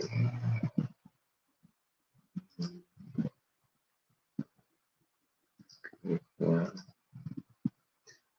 So basically, I'm adding this rule to my existing load balancers. So I'm saying that any traffic that comes for port 80, route it to my target group, which is basically the target group which has my EC2 instance. And so click on the next. And then it also gives you the option to scale your services automatically, uh, depending on some of the conditions which you can monitor and set the auto scaling accordingly. But for this demo purpose, we are just using the first option where I'm not using any auto scaling feature. So once that's done, let the service being created. So what it will do is that it's basically creating a container instance which will be run on my EC2 instance associated with this cluster. And it's created a load balancer behind which your container is being run. And if I go to my load balancers, if you see, uh, and if I access this, I should see my service come up. So basically, if I access the DNS name for the load balancer, you see the service is being routed to my EC2 instance. So when I hit the DNS name for the load balancer, it gave me the default Nginx page, which is basically served for you from this EC2 instance, which is running your container workload. So in my cluster, I have my service, which is named as Nginx demo, which has my ECS instance, which is this one, and it's running my container workload. So that's how you would do it manually from the AWS console. So let's switch to my slides.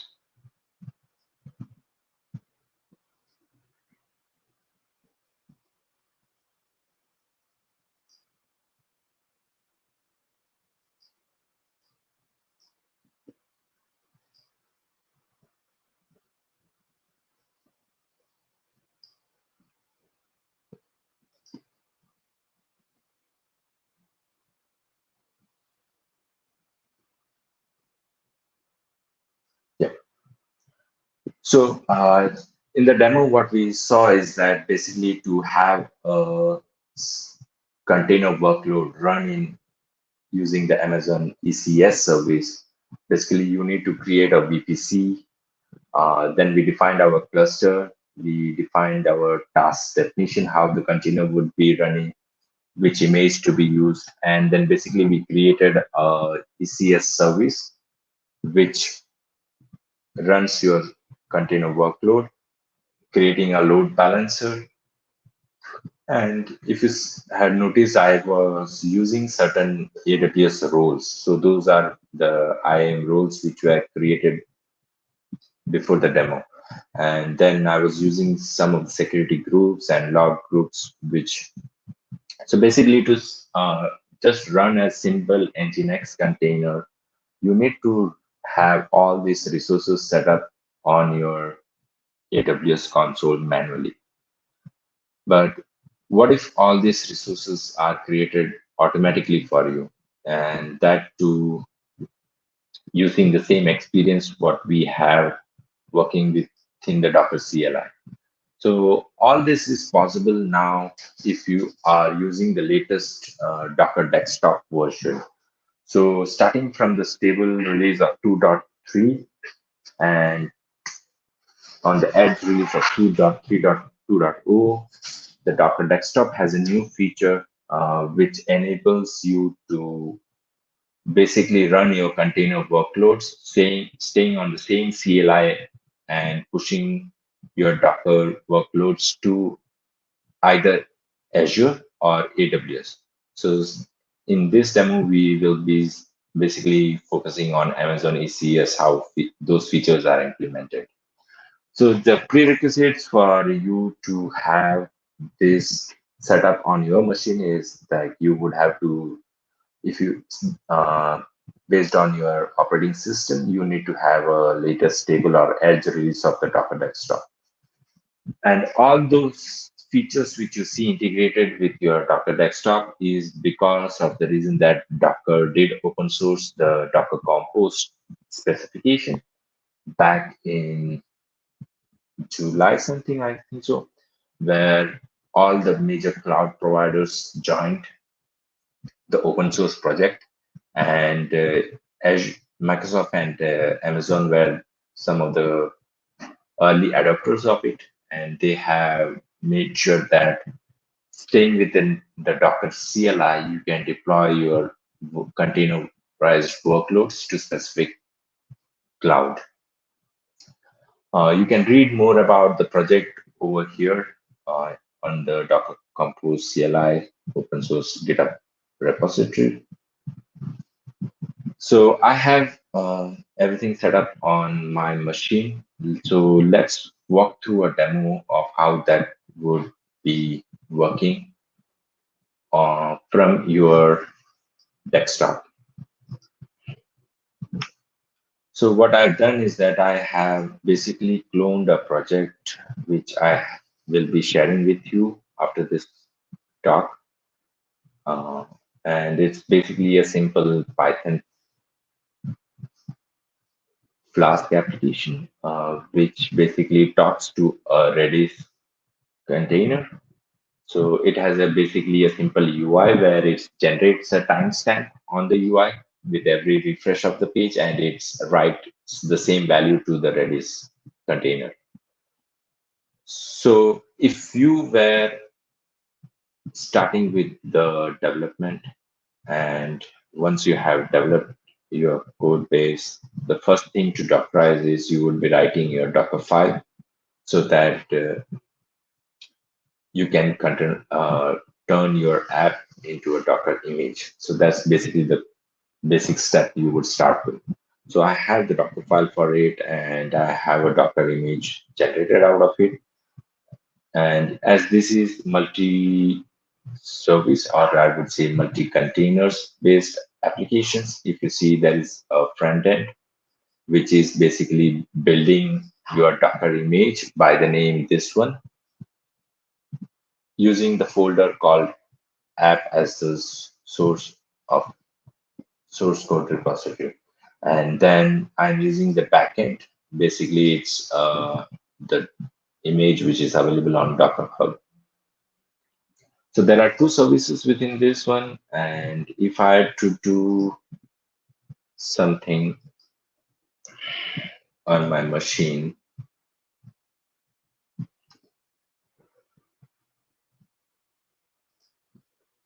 to run this as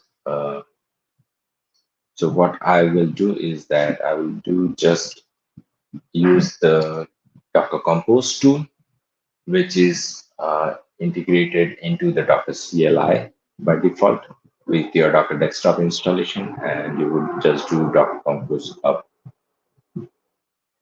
So in my case, on my local system, if you see now, I have the app running on my machine,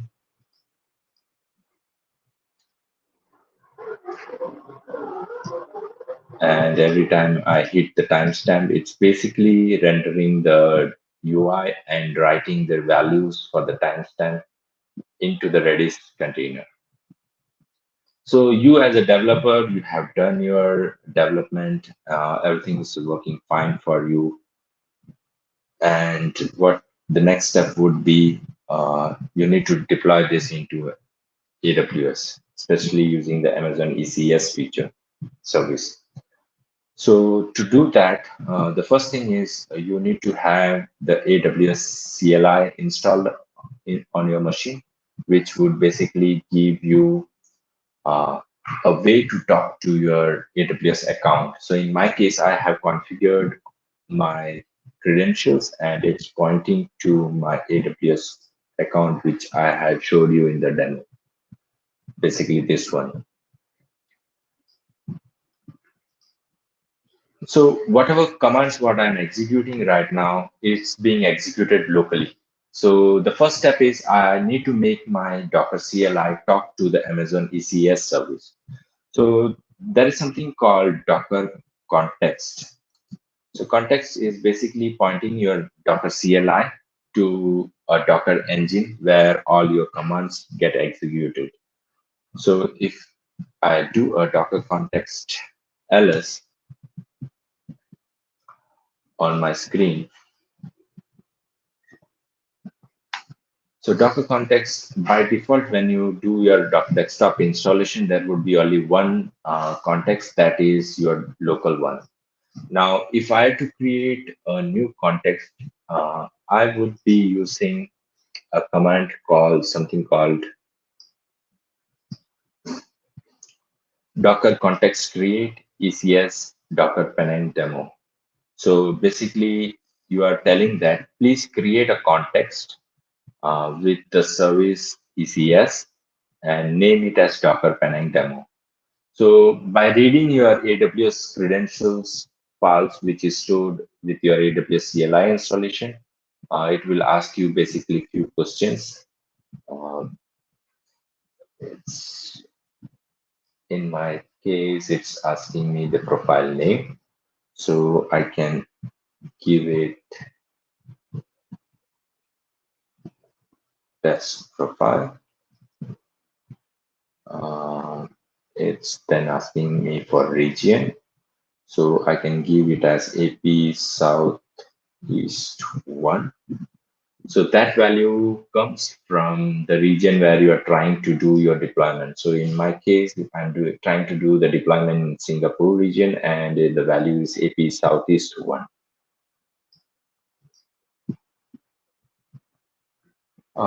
It's enter your credentials. I have already entered my credentials. So now if I do a Docker context ls, you would see Docker Penang demo which got created, and it's pointing to the region AP Southeast 1. Uh, So if I had to switch to the one which I have created, I would do a Docker context use, and I will use a profile which I created early, context which I created early. So now if I do Docker context ls, if you see the star, it got switched from the default to the AWS Docker. Now, if you execute the same commands against the context which is set as AWS Docker, it would give you some error saying that command image is not available in the current context AWS, because now your Docker CLI is talking to the Amazon ECS service. So basically, it doesn't know how to execute this command. But if you do something like this, default context equals to default. So then by explicitly passing the context as a parameter, I can execute the same command again. So that command got executed by my Docker CLI talking to my Docker engine, which is running on my machine. So you have your context created, and you told your Docker CLI that whatever commands I execute now, please execute it against the AWS context. So that's where my context is pointing. So you as a developer, all you know is that I should be able to bring up my application using Docker Compose up. But in my case, if I had to switch to my Docker Compose file, uh, certain features like which you use locally, in my case, if you see there was a build parameter. So those kind of features are not supported by the Docker Compose on with the context being used against the cloud. So you would have to modify a little bit. For the demo purpose, what I did is that I removed the build feature within the Compose and just using a static image, which I have already pushed to Docker Hub. So I'm referencing the same image which I developed on my machine, and I had pushed it to Docker Hub. So this can be any registry, public registry where the Amazon ECS service can talk to and pull down that image. Let's say in some cases you want to make your registry private. In that case, you can create a special secret using the secret manager feature in AWS, and you can store your Docker Hub authentication as a secret and pass it in the compost file definition as this one, x AWS full credential. So basically, it will go and read the value for the secret which is stored in your account and use that to pull down if this image was a private one.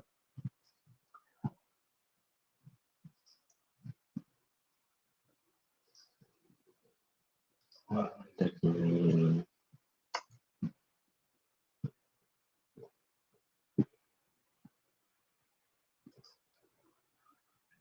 switch to my terminal.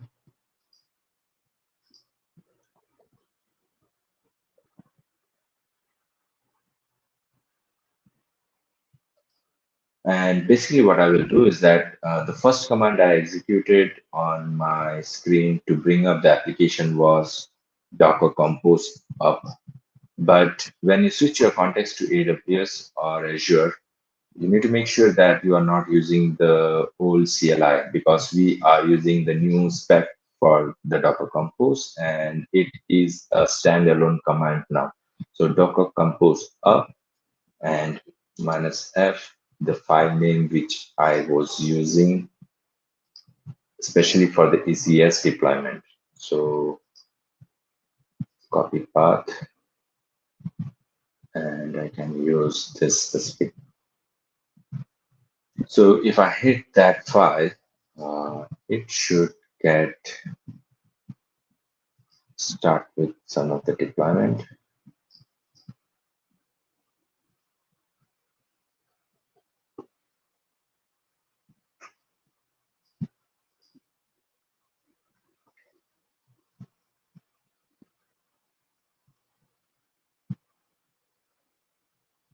So yeah, somehow it got delayed. So, but what it's doing is that it started deploying my container workloads, basically two set of containers defined in my Docker Compose file. So you will see two services getting spinned up. And if you see the first line in this, it's creating a cluster with a name called demo app. So basically, whatever the folder name is where your Docker Compose file is sitting, the root directory for that will be used as the name for your cluster. You can override that one something by using hyphen hyphen project by passing the project name to it. So whatever I showed you on my screen previously, like all these steps, what you did manually on the AWS console, it's being executed for you from the CLI itself. So creating the cluster, the VPC, the load balancer, uh, whatever task we saw earlier is being created for you automatically within from the Docker CLI experience what you had or you've been working with for the past few years. Like when it so this tool comes in handy when let's say you are a new developer who are trying to learn the AWS piece.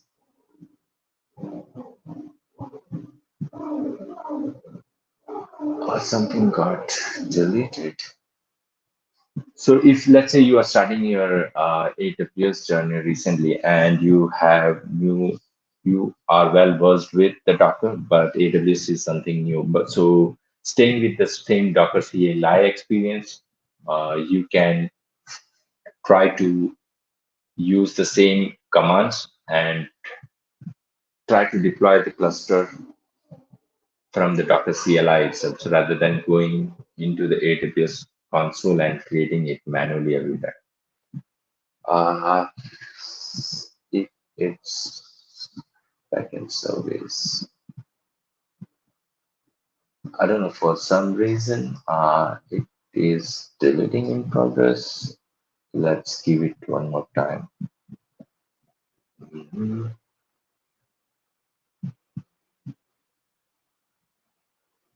Let's check on the AWS console. Did it create anything or not?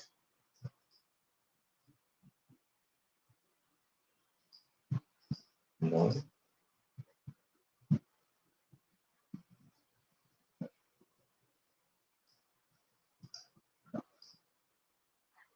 that is weird.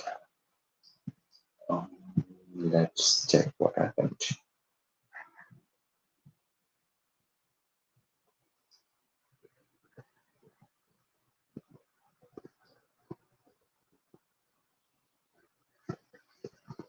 So while that comes up or it gets cleaned up, let me check if there is any question. So there is a question from Sai. Would you agree that Docker on Windows has some disadvantages over Linux or Darwin? So I wouldn't say disadvantages. Basically, it's the way which the Docker images for Windows or Docker containers on Windows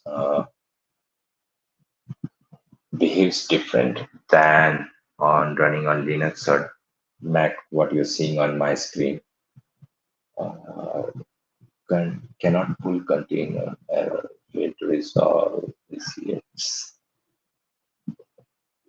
Let me just try to do a comment.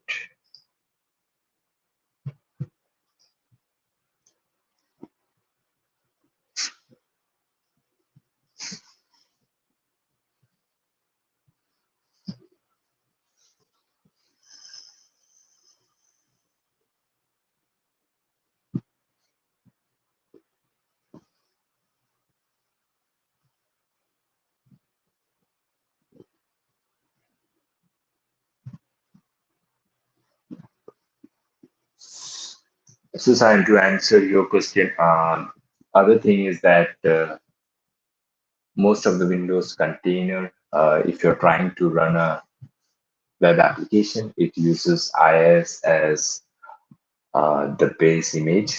So, which basically is, if you compare the Docker image sizes with the Linux images, rather where you're using Nginx or other to run your just basic web application, yes, in terms of image size, it does makes a difference, and the startup in that case is a little bit slow. But I wouldn't say it's kind of a disadvantage. That's how the Windows images are built.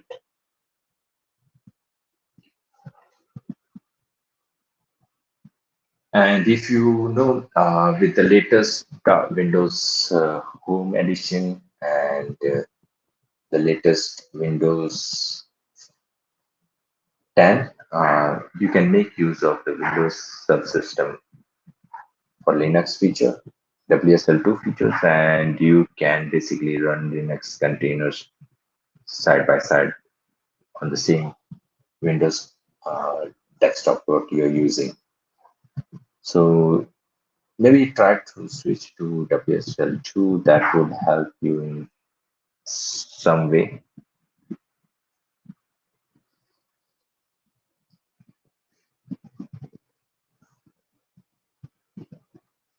I've not played around with most of the WSL2 features, but what I heard from other community members is that the Windows development experience has got better with those WSL2 features being implemented, especially integrated with Docker Desktop.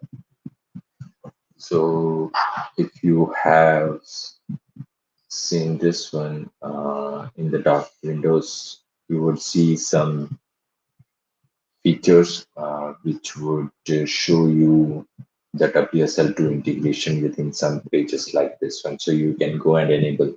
So basically, rather than running a full VM, which was the case when you used Windows 10 earlier. So for Linux containers, there was a full-blown VM which we used to run. Now with the WSL2 features, it's not the case. So it's very lightweight and you have a full Linux kernel running on top of your Windows side by side. So I just basically executed the same command and I hope this time I get a success and I see everything being created successfully. Let's give it some time and you would see the service come up.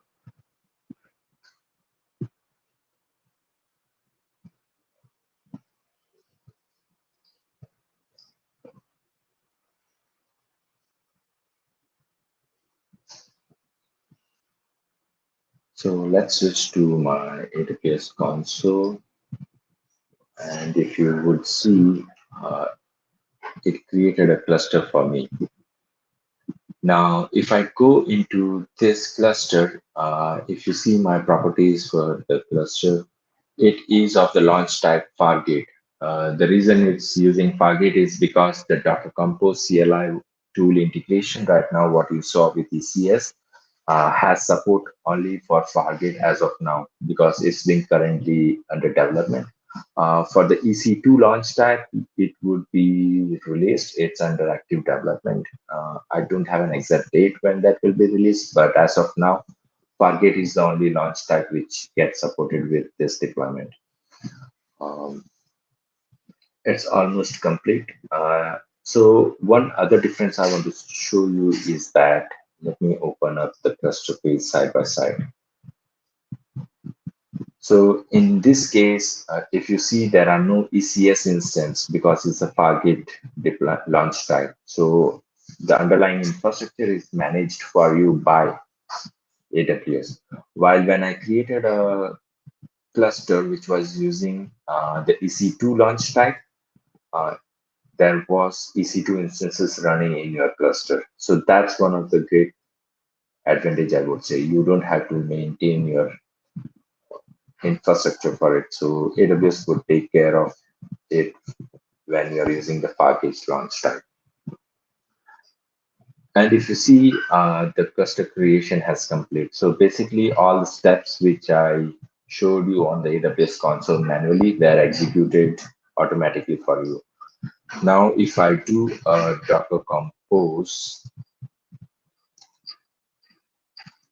PS, it would give you the whole DNS name for your load balancer, which is being configured for this particular deployment. And if you go and hit that URL, you would see the same application now running on top of Amazon ECS using the Fargate launch type. And that's working perfectly for you.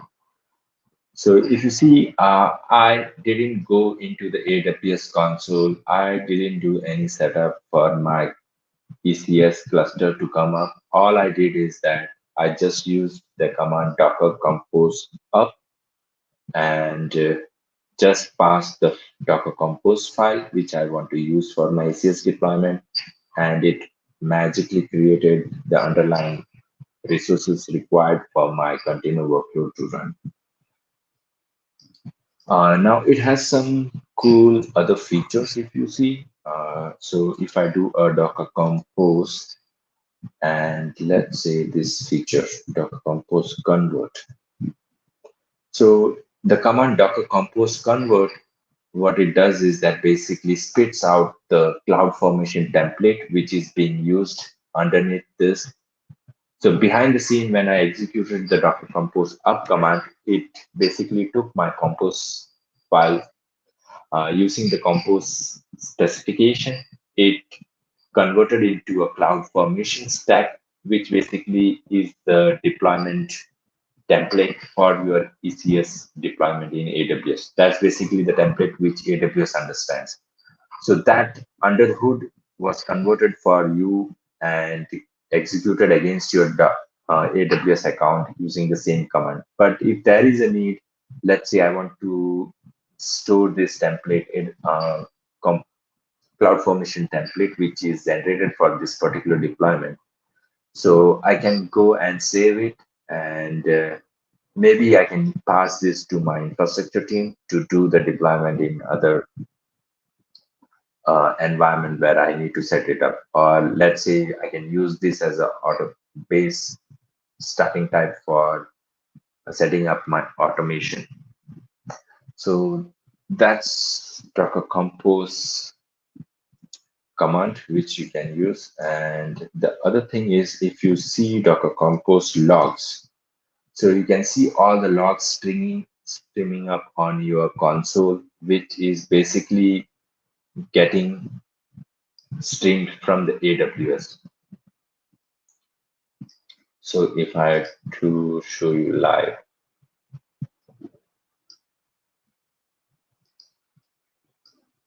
so if I hit this, you should see the log streaming up on my screen.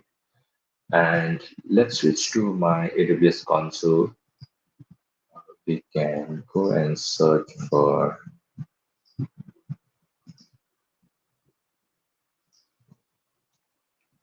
CloudWatch.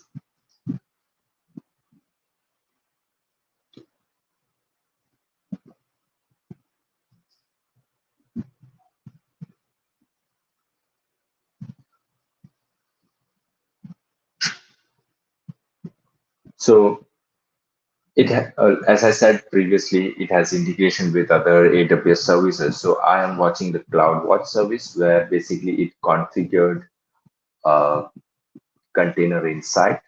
And if you see, I can go and look into my nice little dashboard, which can be used for your monitoring purposes also, and can have a high overview how your workloads are behaving and how the resource utilization is being done for you. Um, the other is log groups, which I wanted to show you. So by default, when you spin up any workload using the Docker Compose command, it will create a log group with the same cluster name what was used. So Docker Compose slash doc demo app is your log group which got created. And the logs which you saw on my screen, you can see the same being saved on the AWS side. So if I have to do this one, and I go and hit some actions over here, you will see those coming up at the end for you. So that's how. So within a single command, you see it set up the infrastructure for us. It set up the logging mechanism. It set up a monitoring kind of environment for you. So all that was done basically using a single command, that is Docker Compose up. Now at the end, if you want to bring it down, all you want to do is that Docker Compose down, and it will tear down your cluster for you. So it would start deleting the resources which got spinned up using that up command which you executed. So within staying within the CLI and using the same experience what you had with your Docker development, you were able to spin up a ECS cluster. So that's the new features which got rolled out with the Docker Desktop. If I to show you the GitHub project for this, let me switch to Docker Compose ECS.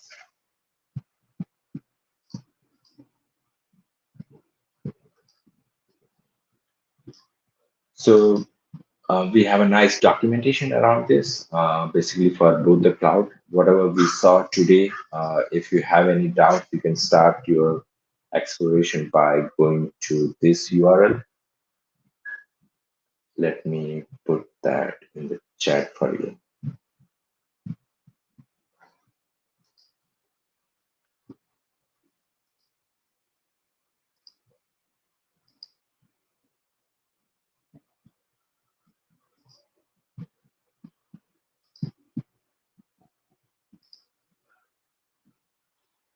So it has various more features. So what I showed during my demo is just a basic feature to spin up the containers. And if you look at the project, this is where the code base for this resides, the Docker Compose specification. And it has basically a simple example of how to deploy is your workload into ECS and ACI both.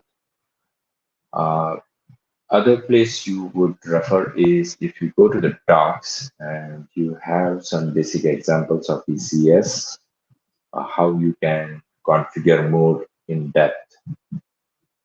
So this is how a service can be bind, and using the various Docker Compose specifications, the features which are available within Docker Compose can be used within your service definition. So earlier I showed you to put resource values which will be used, so that can be specified within your service definition also, like something like this. This is how you would set up your logging. So right now when I did spin up the ECS cluster, it did all the work for me. So let's say there is already a log group which is being used in your environment. You can use existing log groups also. So if you look into this documentation, I can paste it in the chat for you. It has reference to many of the examples, how to spin up various services and what parameters are available right now. So please do explore those things. And if you have any doubts, do reach out to me. Happy to help you at any time.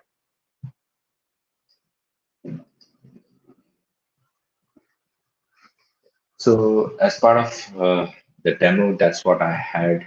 And I will be sharing all the source code and the slide deck, what we saw here, to all the members who got signed up. And there would be a GitHub repository where I'll be uploading this. I will share those information with you all. So uh, I'll be happy to take any questions. If you have, please do post it on the chat.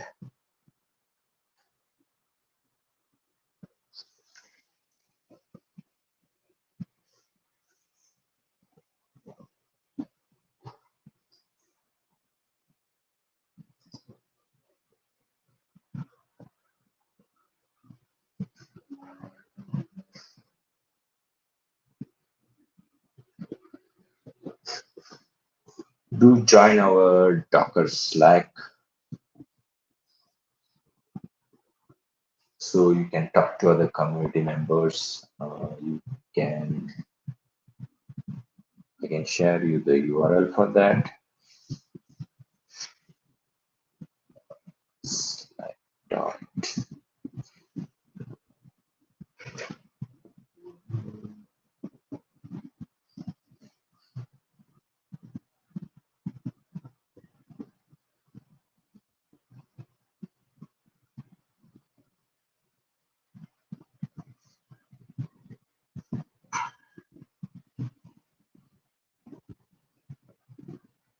Here's a link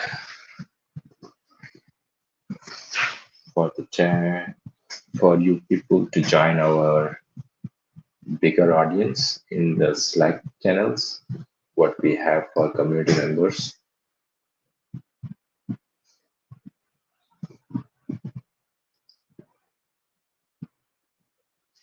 Any AWS specific access right need granted for user able to use local CLI to deploy ECS from local?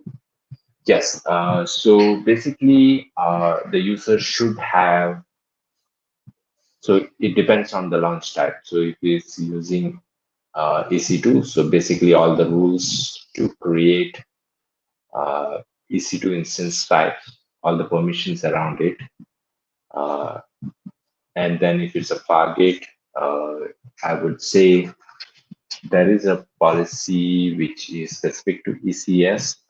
I can show you that on my screen, how it looks.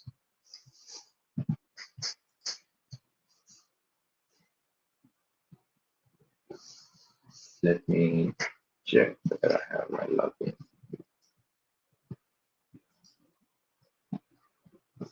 So in my case, if you see on my screen, this was the user I was using to deploy my workloads, and I have custom policies attached to this IAM user. And basically, if you look at this, uh, it has certain EC2 roles, actions allowed to it, which is basically the EC2 launch type. But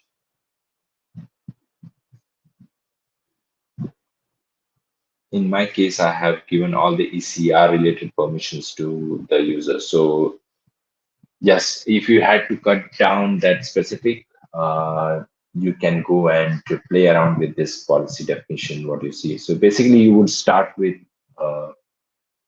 basic EC2 and ECR launch types permissions, which are required. And then there are certain roles which were used during the deployment. So you would have to play around with. Maybe I can put it on the GitHub repo, which I will share with you all, and cut it down to the least permission that would be required to make this deployment happen for you.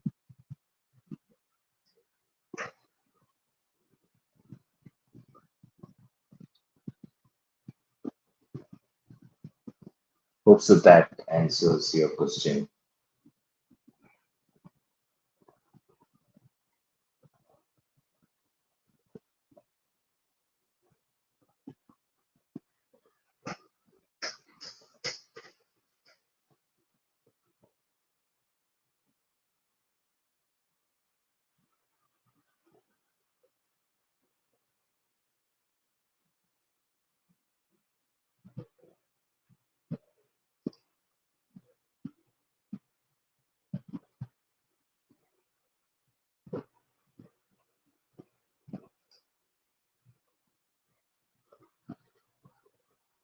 Any more questions?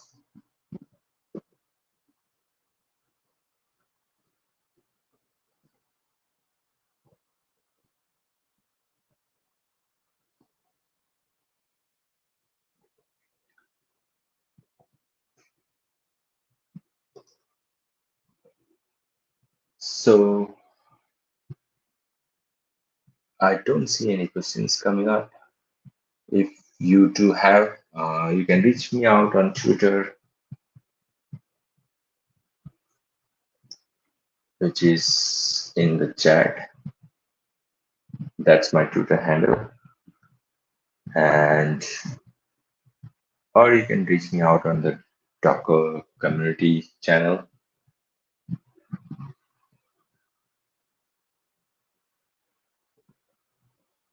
So thanks everyone who attended the session. I'll be shortly sharing you all the slide deck and the GitHub repo which were used for this demo. Thanks. See you next time. Bye. Take care.